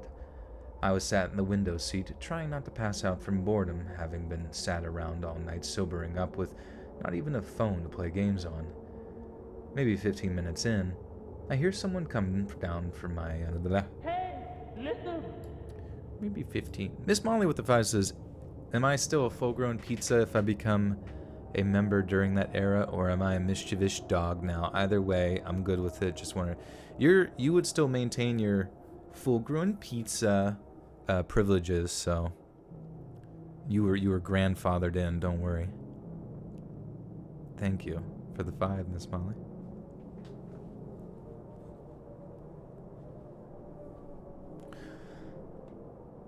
Maybe 15 minutes in, I hear someone come down from another carriage, and suddenly they're sat next to me, blocking me in my seat. A bit of a panic sets in already, but I stay quiet. And now they're talking to me. Some tall guy, maybe 5 to 15 years older than me, is asking me my name. I'd have been a bit less worried if they were some friendly-looking drunk dude, but this guy seemed stone-cold sober, and the vibes he gave off were not friendly. But me there.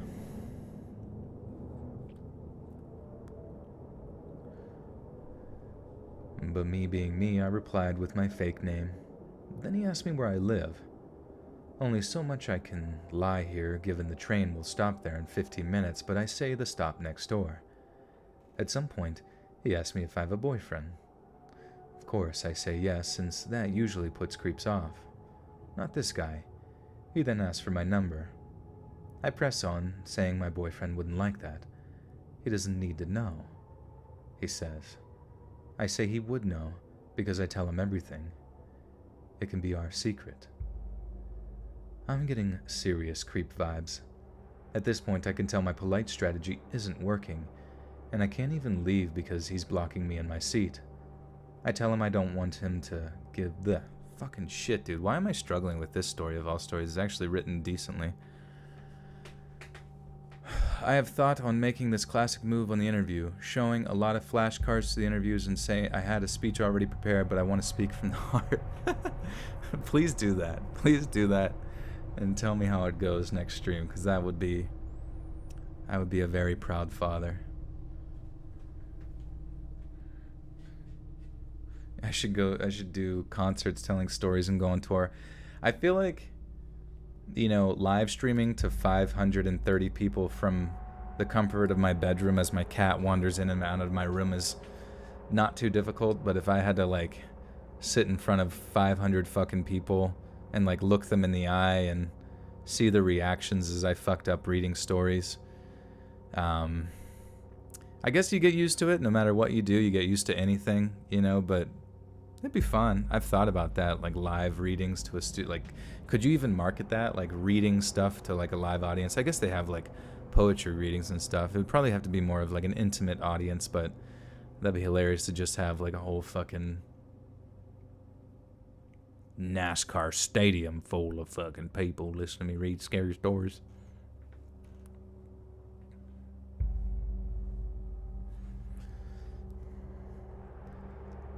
I tell him I don't want to give him my number anyway, and that's when he says, "You need to cooperate." Chills run down my spine. This isn't just a drunk creep. I'm stuck here, nowhere to run, no phone, on a deserted train at 5 a.m. At this point, I'm freaking out and I start crying, and half scream at him to leave me alone. He asks me why I'm reacting so weirdly. There's no problem here. I just need to cooperate with what he says. My memory is a bit fuzzy here since I was freaking out quite a bit. But by some miracle, there happened to be some other guy right at the opposite end of the carriage tucked away. He must have heard. Let's kiss every time he fucks up. Who are you kissing? Your doggy? Your snuggled up pup? Kiss him on his butt. He must have heard me yelling. He must have heard me yelling and told the creep to leave me alone. This creep starts getting belligerent, repeating there's no problem, to stay out of it. Then by another miracle, A ticket inspector shows up. Little middle-aged lady steps into the carriage with a bunch of yelling, me crying in my seat, and by this point, Creep has finally given up. Yells back at the other dude and the ticket lady, telling them to stay out of it again. I'm just being rude, and he wasn't interested in anyways, and takes off down the train and out at the next stop. At least, I think he got out. The ticket lady asked if I was okay, and that was the end of that. It took 5 years for me to dare to take another morning train again. Becky with a 5. Thank you, Becky.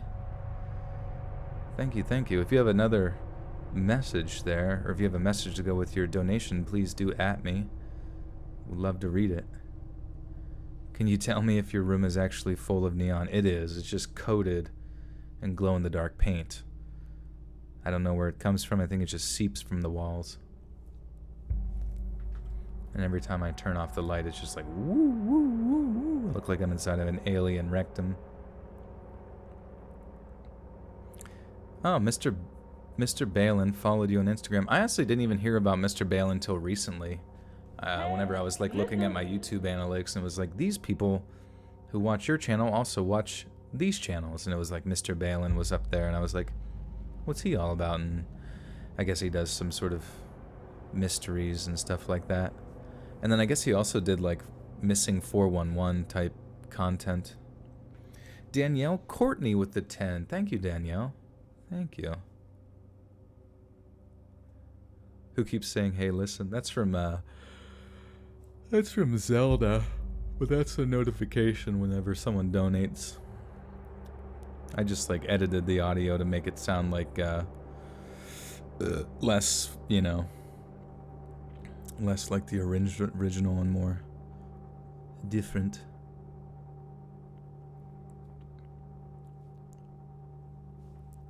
Let's read. Okay.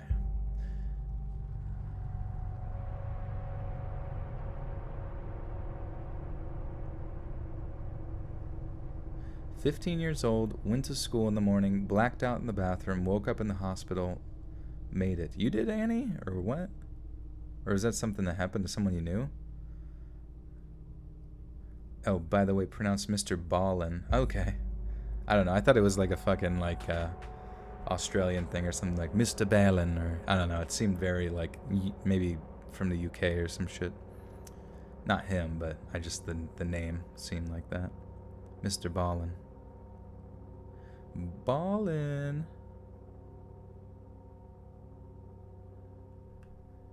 This happened when I was 19. I'm a hairdresser at Great Clips, and I see a lot of people every day. I was also 7 months pregnant at that point. I look like I had a basketball on my belly.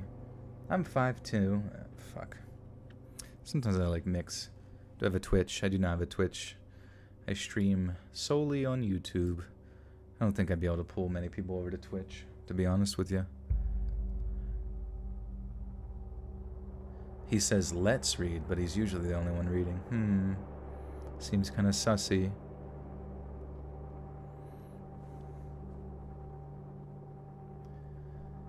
I'm 5'2" and thin. I'm 5'2" and thin. This particular day was a Saturday. It was extremely busy. It was right before picture day, so back-to-back-to-back children's haircuts. There were a lot of families in the lobby waiting for haircuts. I called the next name, and it was a dad of the kid getting their haircut next to me. He had 2 older children, a boy and a girl, and they looked to be about 7 and 9. I escorted them to my chair, introduced myself, and started to ask the normal questions we ask to find out what kind of haircut they want. He asked for a 2 on the sides and back, which is about 1/4 of an inch, and finger length on top. His hair was kind of shaggy looking, so it was a lot of length taken off. I start cutting his hair and making small talk. He immediately starts asking about my pregnancy, and as a naive young woman and first-time mom, I excitedly started to answer his questions. His kid that was getting his haircut next to me was asking for approval from Dad, then waited in the lobby.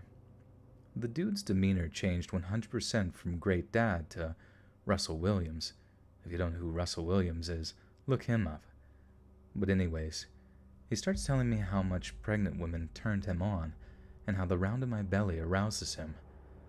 By this point, I have only cut the sides and back with the clippers that were like 4 inches on top, really long, and I didn't say anything. I just blushed extremely hard because it was weird and I was really creeped out. I'm in shock standing there looking down at my shears, turned away from him, but I could see him in the mirror, vice versa. I turned around to face him and he said, "Please, let me buy you breast milk."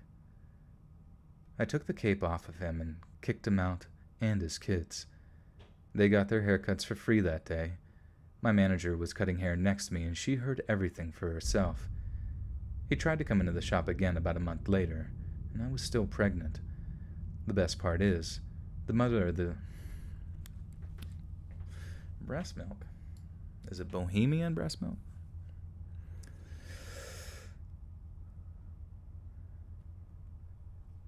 The best part is, the mother of the kids and wife to the weird man thought she was going to come over to my salon and cuss me out. I pulled her in the back office and told her about the experience. He left with half a haircut, confused kids, and an even angrier, hopefully ex-wife. Angier. I think I said angier because I'm so used to people saying he angy. He left with a half haircut, confused kids, and an even angrier, hopefully ex-wife. That's fucking creepy as shit. Like, what the fuck possesses someone like, "So, babe, what's the deal with that breast milk for sale? What's that going for these days? $5, $10? How much for a gallon?" Do do do do do do do do.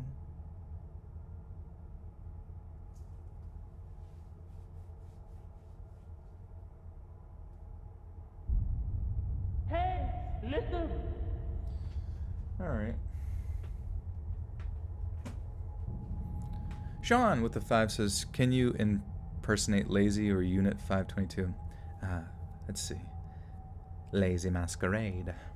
I actually I'm gonna listen to Lazy real quick and see if I can get it like more correct than I normally. Like I'm not, like some people said last time it wasn't the greatest, but it's like Lazy Legion, Lazy Masquerade. And it happened, but still I can't help but feel somewhat responsible. I think about Jamie often. I think his voice is pretty soft, even though Listen. I think about Jamie often. I think about Jamie often. Weak air conditioning while I could. The air conditioning was rather weak while I could. I really like to tickle my friends, to let them know that they're my best friends, to let them know that they're never getting away from me. Unit 522, let's see. Unit 522, Unit 522 with a deep fucking scribbity-dubbity voice. And screamed. I don't know if I can do his, honestly. The dream transitioned to a small boy. The dream transitioned to a small boy. I feel like I can't quite hit his tones the same way. Crouching on the floor. It's like fuck, Batman. I am Batman. Becky with the 5 says, "Joel, you give me Major Joe vibes from you." Wait, Major Joe vibes? You give me Major Joe vibes from you. What's Major Joe? Or who's Joe? Like Joe Swanson from Family Guy? Or is that a show? Is that the show called You and Joe is a character? You're welcome, Sean. Yeah, no worries. It's actually a good lazy.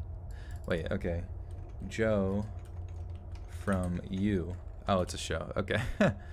Let's see. Joe from You is too creepy. Whatever, dude.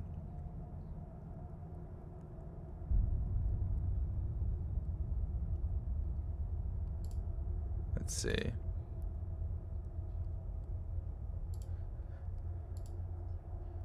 To be honest, it seems like Joe's probably more charming than I am.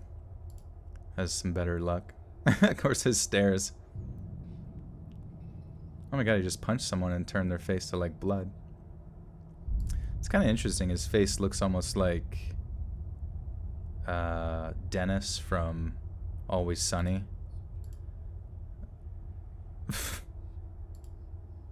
Interesting. No denying when it comes to being a creepy Joe from You has it on lock. There are some of his creepiest moments. Okay, nice. Joel Mama. Joe Mama. Southern Cannibal. Let's see. I think I did Southern Cannibal in the past when he was like in the stream, when he was like here. And I feel like it kind of like made him feel bad. And I didn't want to make him feel bad. I was just like, or I think he was just joking probably, but let's see. Southern Cannibal. I haven't heard his voice in a while.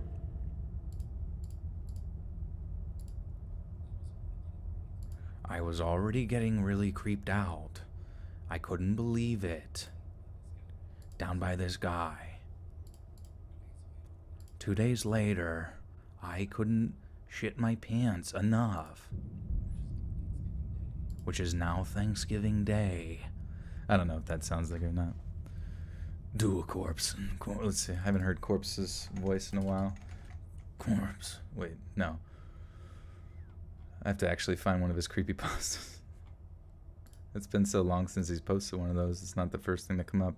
5 True Scary Hospital. Ash Hodge with the 5 says, have you listened to Nature's Temper? He's got a great book. I feel like I have heard him recently. It sounds very familiar. Cecil has become a motherfucking mischievous dog and a member of the Buttersock cult. Welcome, welcome. Yo, Joe Smell. Let's see. Hey everyone. Hey everyone. This guy I couldn't believe. Forgot that I would be sticking him. Oh, fuck. I don't want to feel like this. Fuck. Despite my warning not to do that, I still tickled his toes. Mischievous dog. Mischievous dog from Cecil. That was a bit delayed. That's why I thought like maybe it was like a repeat, but do I like crime documentaries? I do. I think they're neat. Mischievous dog. I couldn't believe it. This guy was really sus. Fuck. Okay, let me look. What was it? Nature's Temper. Nature's Temper. Looks like he's got 200k subs. Nice, bro. That's dope. How did I not hear of him before? A loud grunt came from my side. Launch the beast at least 30 feet into the air. That's pretty good. Pretty noble voice, unless he's doing a noble voice. It's pretty good.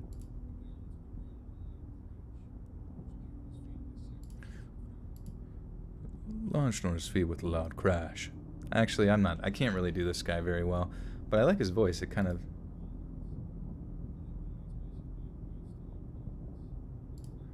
sounds like he's from Massachusetts, but like mixed with like King Arthur. I don't know why.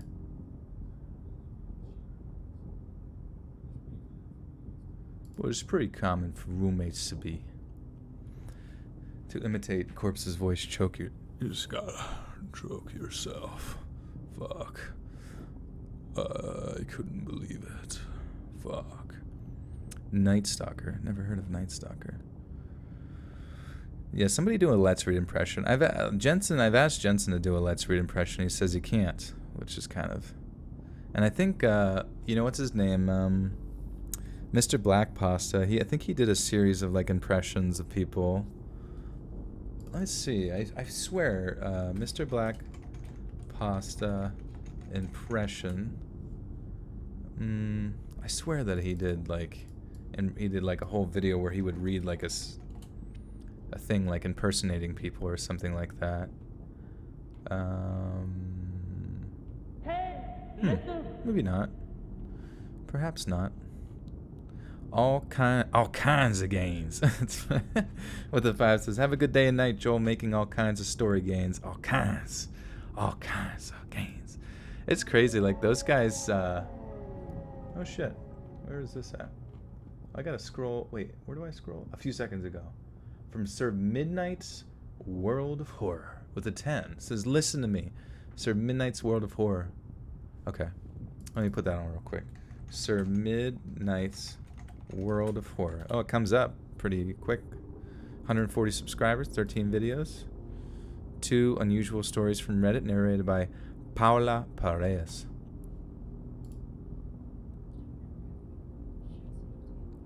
Okay, so do you rotate through Sir Midnight and Paula Perez? Okay.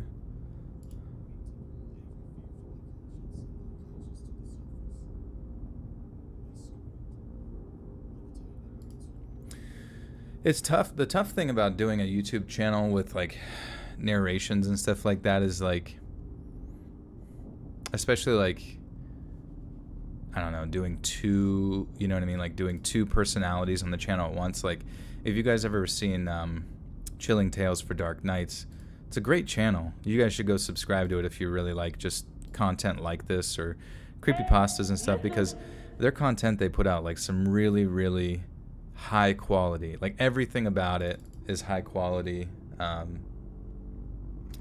Chilling Tales for Dark. But the only tough aspect is that there's so many different voices, and even though they're all like professional quality voices, great backgrounds, great custom audio, you know what I mean, all that kind of stuff, like good art, it's like I think a lot of people like to rally around fucking like one personality, you know what I mean? So it's like when you have more than one personality, it kind of splits the audience a little bit. Like it's almost like people need exactly one particular thing to look forward to. Like if they have to process too much, they kind of like fall away from it, you know what I mean? So definitely keep doing what you're doing, but just since your channel's still pretty small, it might be smart for if the two of you are like exclusively working with one another, it might be smart to start like 2 channels, you know what I mean? So that, and I don't even know, maybe I looked at that and I thought like, maybe I thought that there was a combo channel, but maybe it's not. Maybe it's just you had them on. Venikin's Art with the 2 says, if not write RN/YT as a backup, what's your other go-to? Oh God, I have no fucking clue. Hopefully, maybe one day, real estate. I gotta be honest, I have no clue. I think that would be a good safe bet where you can just like have people renting from you so they can pay your mortgage and kind of be like passive income in regards to that. But at the same time, it's being a homeowner in general, it can be difficult by yourself, and let alone like multiple places if anybody even is able to get to that point. Obviously you have like property management and stuff you can kind of pay somebody to do, but it can be a pretty big headache, I think. Jackson 5, great band. That's true. Jackson 5 is a good band. But yeah, true crime. I have done true crime here. I like to, in some of the more like topical stories or whatever, I like to include like true crime stuff into it to kind of like get people comfortable with that. But yeah, Balin, you're gonna kind of find true crime like interdispersed, but if you were to type true crime into the search bar related to like Let's Read, you should be able to find videos devoted solely to true crime, as well as like there was one even like full-on documentary I did related, I forget her name, shit, it's spacing on it, but you'll see it. You don't have to scroll that far to find it, but it was really good. Edited by Robin, turned out fucking amazing, and just didn't have as good a reception as I would like it to have to continue making them, you know what I mean? So kind of just sticking to the audio, primarily audio narrations. Sir Midnight's World of Horror with the 3 buccarinos says, yeah man, we rotate out back and forth, needed some help with some narrations, work kind of got crammed, but thanks for listening. Yeah, no problem. That's the thing, starting out, if you're starting out on a channel, just like if you really want this to be your business, like one day, there's a few things to really get focused in on. you know, your brand, what kind of content you're going for, your schedule, who the center focus is going to be. But it doesn't mean that channels can't like have back and forth personalities, you know what I mean? It's just I think people, to have multiple personalities on a channel, it's like people need to like see you interacting, maybe, like especially with like a face or something like that. That's one thing I haven't seen within the creepypasta community very often, is like a narrator who like is full on narrating but like showing their face as they narrate. I always thought that would be interesting to try, where you needed some visuals for your videos, so you just like have the narrator like in front of the microphone and recording them. And it'd be kind of tough because I make so many mistakes that like the cuts might be kind of jarring, and I don't think I'll ever do that now that I'm kind of here. But I always thought that would be, you know, if someone wasn't afraid to show their face, it'd be kind of a nice little touch, and I think people might feel more connected to you as a person whilst listening to your narrations. We trolling? Yeah, we troll. We always trolling here.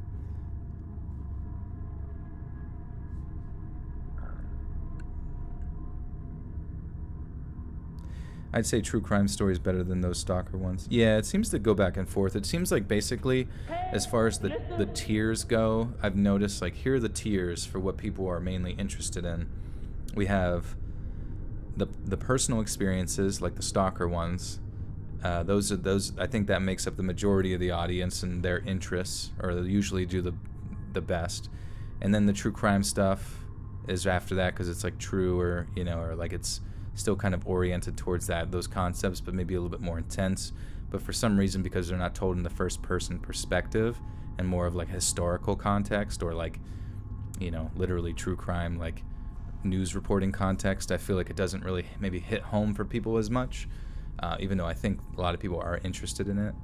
And then after that, I would say the paranormal stuff, and that's why I kind of deviated from the paranormal primarily, because basically once one video does badly or doesn't do as good as the other ones, your next one, it's almost like you're playing catch up, you know what I mean? Or at least the way that I feel like I'm playing catch up for future videos. And I love the ghost stories. I would read ghost stories all the time, but it just seems like,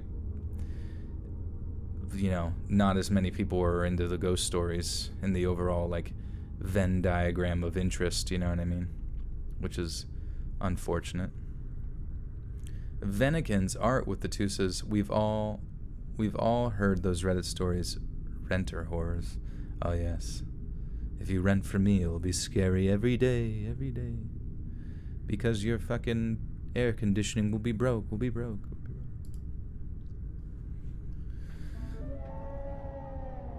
Wait, did I miss, or is that delayed? Oh, yeah. No, it's not delayed. Sir Midnight's World of Horror. Small YouTube channel, but we are mainly a podcast on all platforms. 15K plays per episode, but YouTube, we are like, oh, nice, 15K per episode. That's pretty solid, honestly. That's really good. So congrats on that. That is, and that's one thing I definitely feel like a lot of people that I got into late, I think, was turning my channel into a podcast. But I'm pretty stoked about the fact that it is a podcast now, because I almost feel like it gives my channel like more credence, or like more wiggle room to like exist, you know, because it's reaching a different audience. If you have any suggestions on where to like spread out the content, you know, please let me know. I'm always looking for ideas, and thank you again for your donations. I appreciate it. I hope you guys are doing well. What crime documentary interested you? It's called Blackfish. It's the one about Tillicum killing all the whale trainers. The guy's a fucking murderer.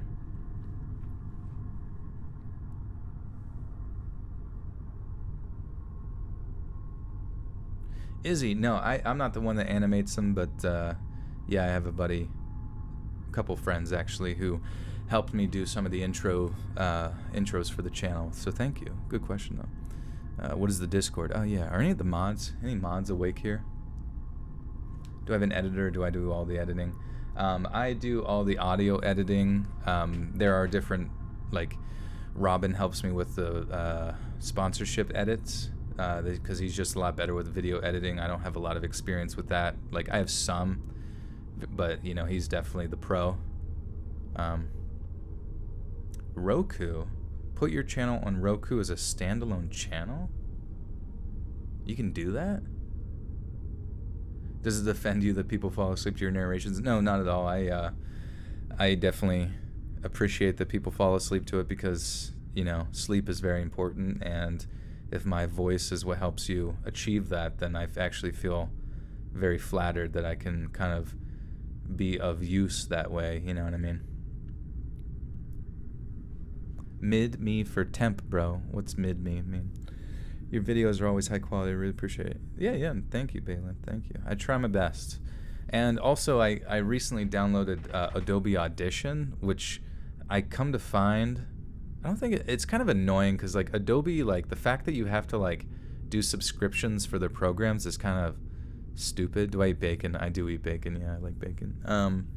But, like, the fact that you have to do subscriptions for the programs to me just seems really dumb. But Audition, when it comes to removing background noise, is I think better than Audacity. If you guys use Audacity, like, Audacity still had kind of like a hiss in the background, whereas Audition seemed to just like get it really clean. So definitely suggested trying to up my game a little bit. The cryptid system with the 2 says your voice gives me the serotonin. Good. It's so interesting. Like, your body has the serotonin in it, right? But, like, it just, like, refuses to fucking release it. I don't even know. You know what I mean? It's just weird. You have to, like, trick it into, like, giving itself what it desires, you know? This incident happened when I was 14 years old. I'm now 23. My dad was, at the time, a whitewater raft guide and would often be out of town during peak seasons, leaving me, my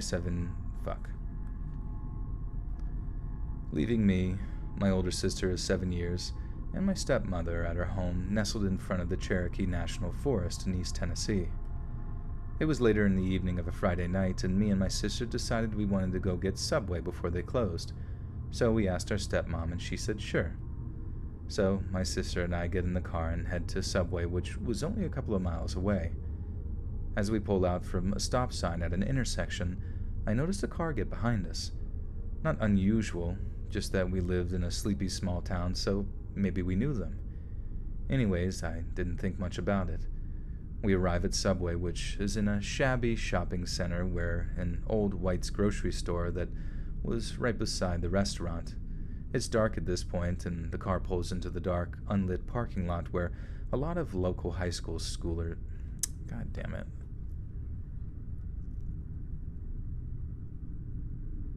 I don't understand. With anybody from Tennessee been to a White's grocery store?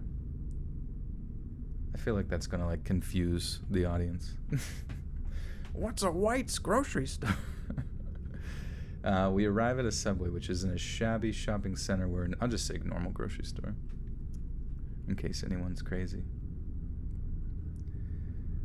We arrive at a Subway, which is in a shabby shopping center where an old grocery store was that was right behind the restaurant. It's dark at this point, and the car pulls into the dark, unlit parking lot where a lot of local high schoolers hung out. I quickly thought it was just another teen hanging out. And boy, was I wrong.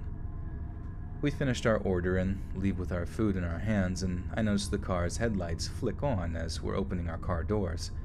I then mentioned it to my sister, and she shrugged it off. So we drove away from Subway to the exit of the parking lot, and the unknown driver of this white Ford Probe floored it across the parking lot, running over the curb to keep up behind us. This definitely scared my older sister. There's multiple ways to get to our house, so we took the more intricate and confusing way to someone who doesn't know where they're going. We were scared and just wanted to get home, and the vehicle kept up with us until a few turns before our neighborhood. As I mentioned before, we lived on top of a hill, and the forest was behind us, but in front of us were 3 streets, forming a valley-like structure. We get closer to our house, and since we lost the follower, we figured we were just being paranoid. We get into our driveway and walk inside and kind of jokingly tell our story to our stepmom, And in the midst of this story, we see headlights from a car in front of our house. My sister looks out the window. It's the white probe. We're scared at this point because this person either was very aware of where we lived or was a neighbor we weren't aware of. They sit outside our house for what seems like a really long time, and before my stepmom gets our phone.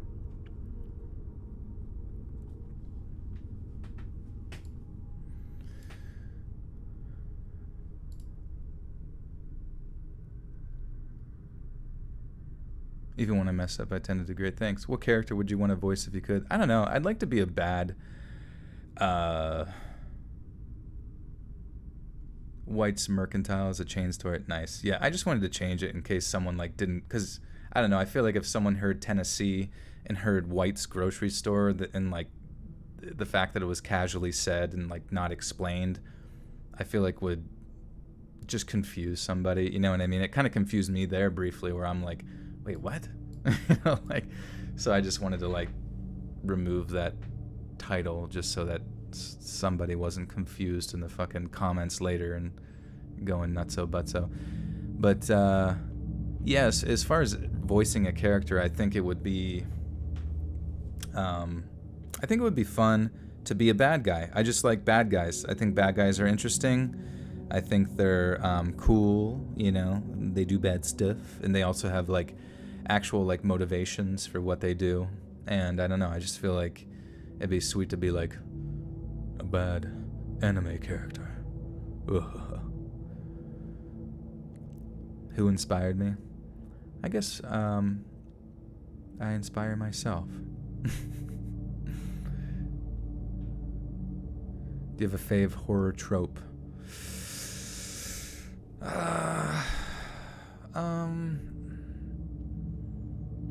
I was gonna say, like, yeah, the teens in the woods, you got the tripping over the fucking tripping, you know, like splitting up. Gang, let's split up, you know, like, etc., etc. I had to rewatch your Missing 411 video like 3 times. I kept falling asleep before I could finish it. Nice, that's cool. Well, that's good. At least get multiple views out of that. That's good. Tons of missing people. It's so crazy.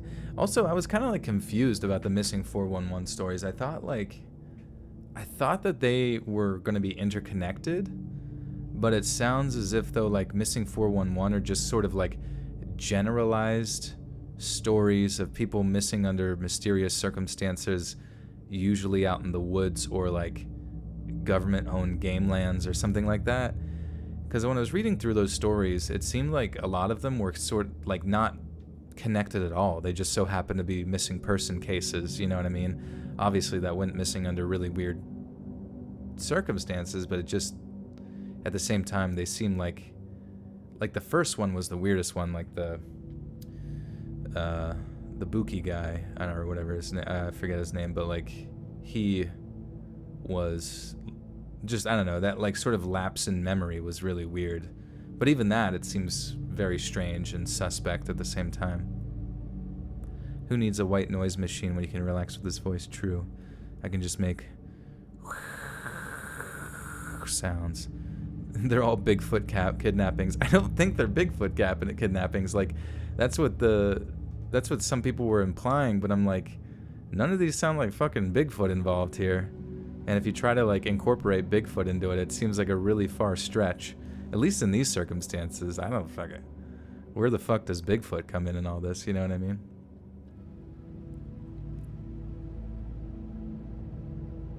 But yeah, I don't know a lot of...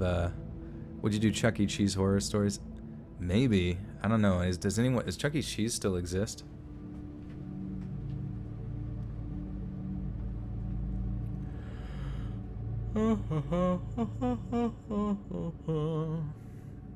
Okay. They sit outside our house for what seems like a really long time, and before my stepmom gets her phone to call my father to ask if he would have any ideas as to who this was, they drive off. Odd, right? We sit and eat our food, uncomfortable but trying to shrug it off. We see the old vehicle outside again, and 4 more times later my father was called. He wasn't sure who it was, but assured us that we were okay that we had firearms in the house and we lived in a safe neighborhood. That's all he could do through a phone call and in Florida. Maybe it was someone who was lost, or thought that they knew my sister. We didn't know. My stepmom has to work the next day, and since it was the weekend, me and my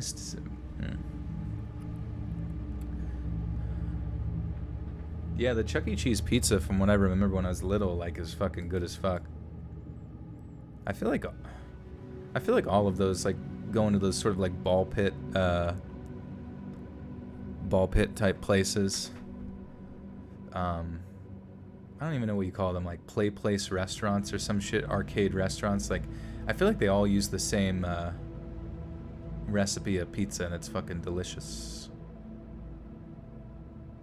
Some men just want to watch the world burn. I've listened to Chuck E. Cheese horror stories before, and they are scary. I've listened to these stories on a channel called I'm J Station. Oh, I've heard that. I feel like I've heard of that channel before, but... Marco Carmona with the $20 says, loving the content, your narration. I often listen to your content in order to get through my night shift.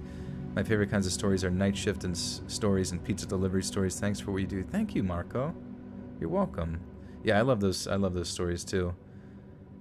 One thing I always wish that Grand Theft Auto, the newer Grand Theft Autos, had is like pizza delivery missions, because they had them back, I think, in San Andreas maybe, and definitely Vice City had pizza delivery missions. But I always just thought it'd be sick to be like darting around in like this little like fucking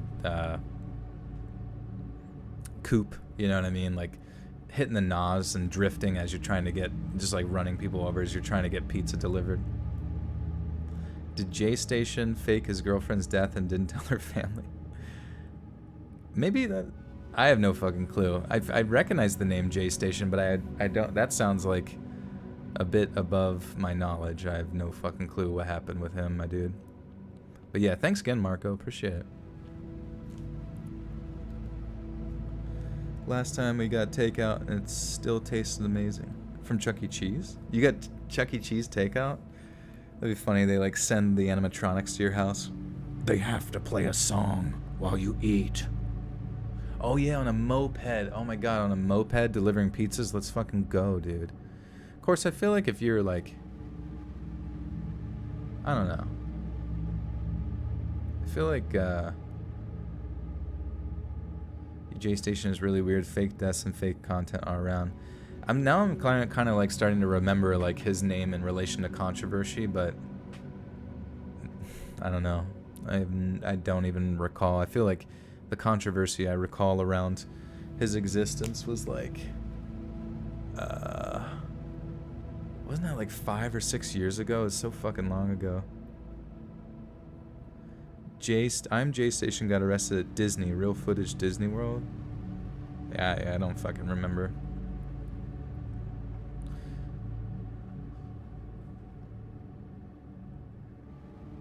My stepmom has to work the next day, and since it was the weekend, me and my sister slept in late. We woke up at around 11 a.m. and decided to play some video games. Shortly after we started playing, there's a knock on our front door. Nobody should be knocking. We don't answer. It keeps going and is getting harder. Now from our living room you could see into the kitchen. My dad, being a nature lover, had built a ceiling-to-floor window in the kitchen to sip coffee and watch nature. This is important to remember. The knocking subsides, and my sister is trying to find her Motorola flip phone to call our stepmom and police. As she's doing that, we both see this man peering inside our large kitchen window, and as we make eye contact, he turns and walks up the hill into the national forest. The police arrive several minutes later, and so does our stepmom, who was also beside herself. The police ask if we knew who this was. Oops. Animatronic says delivery man. Yeah, that'd be funny. He only got famous because he stayed in a mall in Ontario overnight. Yeah, I don't recall any of this shit. I feel bad. I don't really watch many like YouTube stuff, and I like vaguely keep up with YouTube drama, especially because I just do not give a shit. I mean, it's whatever. I understand. I'm sure it's entertaining for people, but it's just like people are like, I don't know. People are into like a YouTube drama for like a fucking day, and then they stop caring. So it's just like, that's how important it is to me if it's not even important to the people that watch it, you know what I mean? My stepmom has to work. We don't answer. It keeps going. The knocking subsides. As she's doing that, we both see this man peering inside. The police arrive. There we are. Okay, I almost lost it.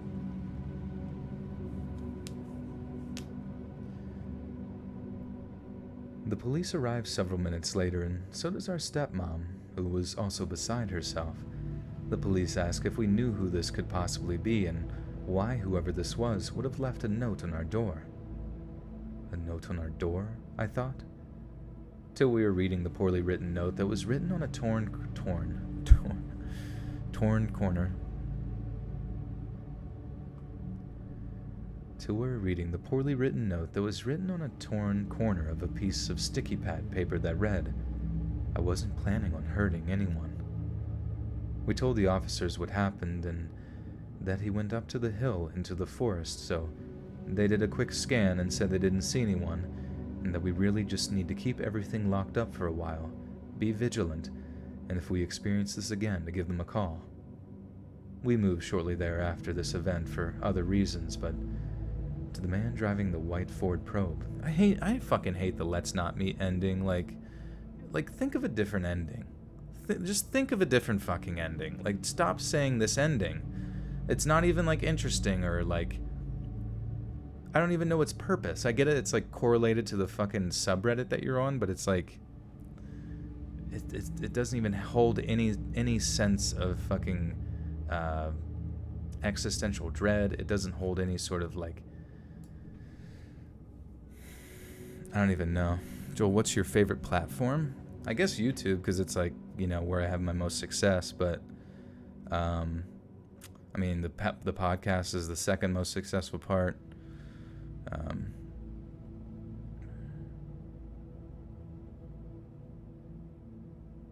Look into it. It's disheartening. The geologists aren't being listed. What are we talking about? Sorry.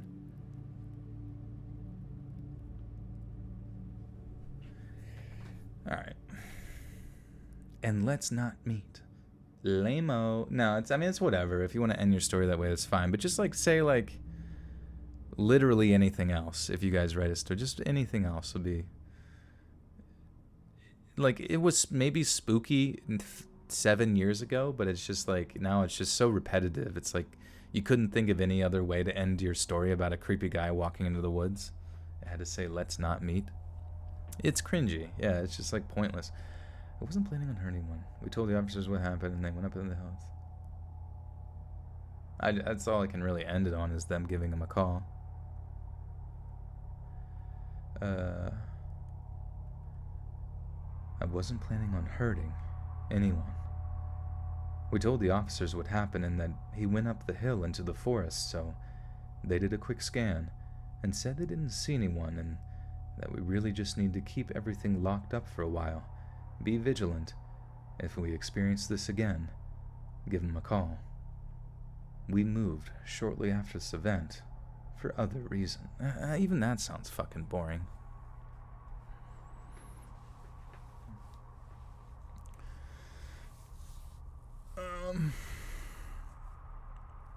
You want to make Let's Meet subreddit? Yeah, I think that would be fun. Let's meet. Like today, I went to Chipotle, and then I think I was like talking to myself or something. Like, you know how like sometimes you just like have like a hypothetical scenario go through your mind, and then you just idiotically, like subconsciously, you just like respond to it, but like audibly with your own mouth or something like that. I don't know if that happened. Maybe I'm just psychotic, but I feel like I said, but it was like very like just brief. But then I like turned to my right, and like 2 cars over was just this like really hot girl that was like staring, just like staring at me. And then I think I was like mildly embarrassed, so I just like, you know, put it in reverse and smashed into the store through the window. Just kidding, but yeah, you know, girl that I was talking to myself like a psychopath in the car. Let's meet again, all right? I'll explain to you that I'm not that nuts. Izzy with the 10 says, I noticed you use Iron Cthulhu Apocalypse tracks in your videos. That's dope. This creepy music fits your content perfectly. Also look forward to seeing uploads. Have a good night. Oh, thank you, Izzy. Yeah, Iron Cthulhu Apocalypse is the man. He puts out a ton of... He's very prolific with how much dark ambient stuff he puts out. So if you're ever looking to use that for your own content, or perhaps even just fall asleep or drift off into a creepy realm of creepiness, I definitely highly suggest him. And yeah, as long as you credit him in your video, you're good to go. I'm a Gemini, Joel. That's common. I know. I should have known. I should have consulted the scrolls and realized that. I should have looked at the stars. It was written right there. Marco Carmona with a 5 says, let's read. Has had enough. No more let's not meet endings. You hear me? Do you hear me? I cry it out from the top of the mountains. No more fucking let's not meet bullshit, Lord. Please. Please. Just give them any other fucking idea. Let it be a confusing, convoluted Stephen King ending, for Christ's sake. Just not let's not meet. That'd be funny if Stephen King ended his... ended it with... And creepy clown that tried to kill me for 27 years. Let's not meet again. Thank you, Marco. And thank you again, Izzy. Thank you, guys. Let's not meet. How about let's not meet?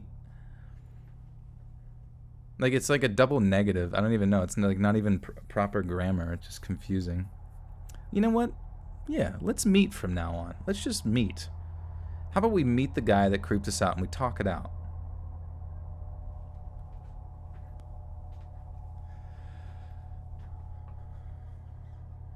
Chipotle is way overrated. What's your favorite burrito house? House of burrito.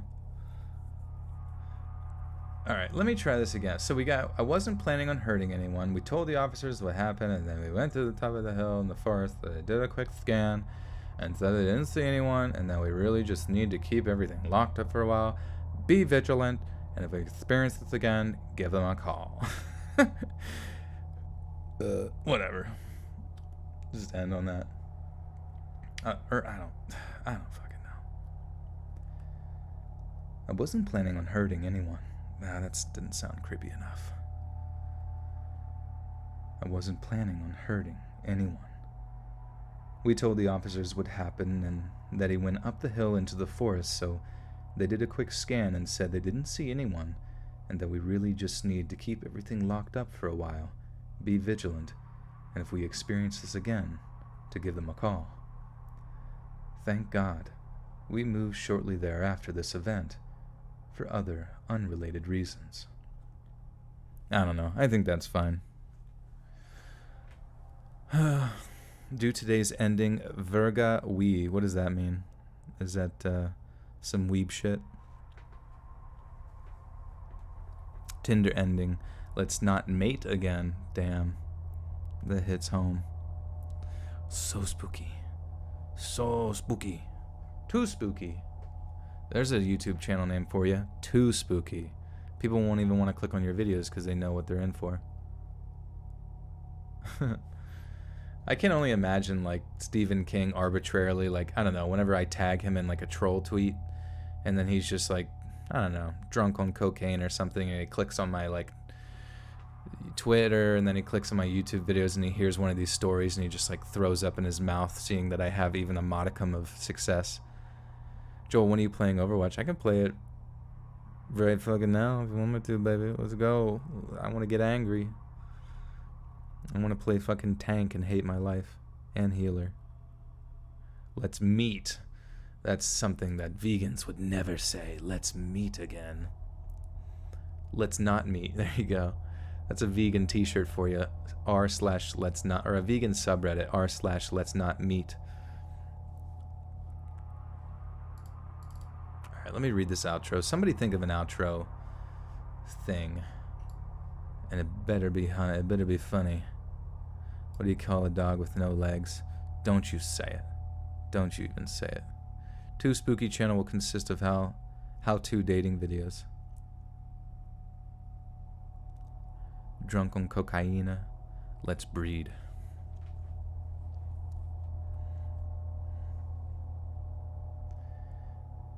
Hey friends, thanks for listening.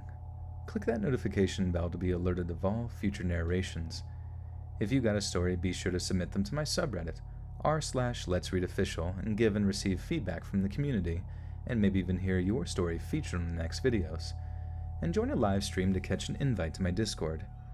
And if you want to support me even more, grab early access to all future narrations for just $1 a month on Patreon, and maybe even pick up some Let's Read merch on Spreadshirt.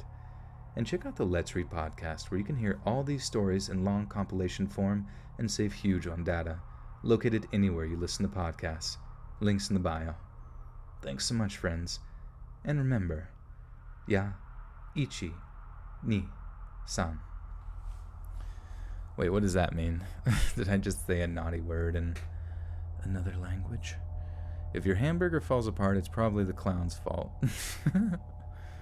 True, true. Don't choke the meat.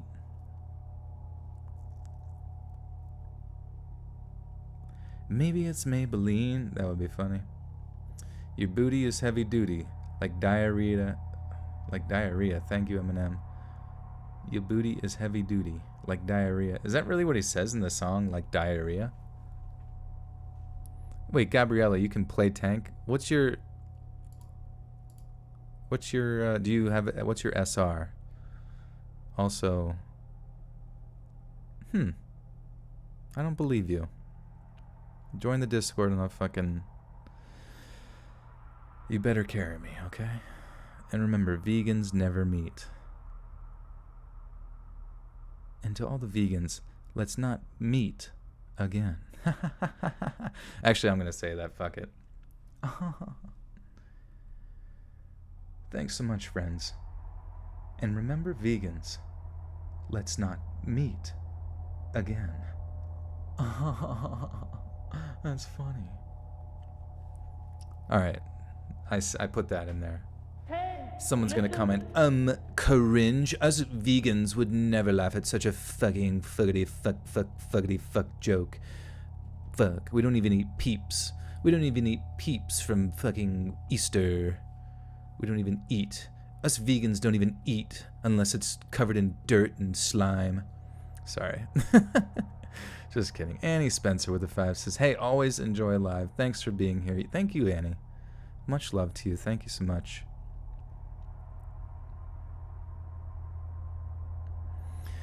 Well, guys, we have made it to the end of another one. I'm pretty excited, actually, to see people's receptions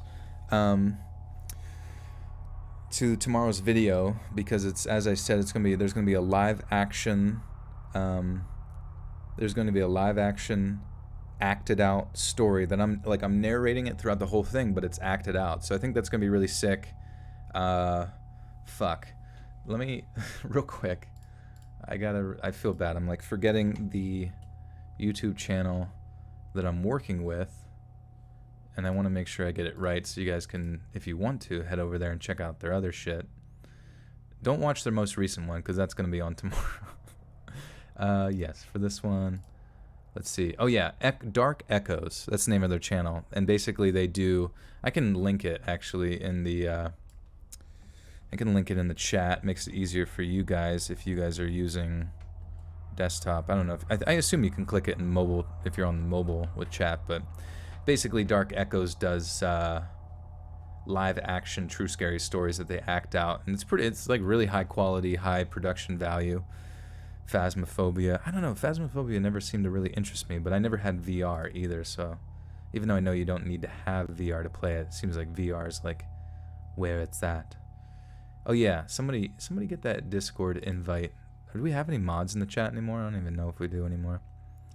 But yeah, anyways, gonna go ahead and get these edited. Probably gonna play Overwatch first because I'm psychotic. And gonna be in the Discord. So jump in the Discord if you're bored. A lot of good people in there. Try to keep things chill, you know, no drama. We haven't had any drama actually for a long time, which is nice. It seems like Discord kind of goes through cycles of people. But it seems like everybody's been really chill, especially once we got rid of politics. Who would have fucking thought, right? But anyways, yeah, gonna get this edited get it up on Patreon. Patreon's only $1, so yeah, do that. Oh, thank you, Lila. I might be blind. Yeah, and then this will be up today, now that it's 1 a.m., at 7 p.m. Eastern Standard Time. Follow me on there. Follow the podcast. Whatever you'd like to do, it's up to you. Baby girl. Baby man. I don't know. That sounds weird. Just trying to cover all bases there, but yeah, I will. I appreciate you guys coming and hanging out the stream, being awesome. All your generosity, really appreciate it. Run for prez. No, I'm not part of the CIA. I can't do it. But love ya, appreciate ya, and yeah, stay cool, pony boys and girls. We'll see you soon.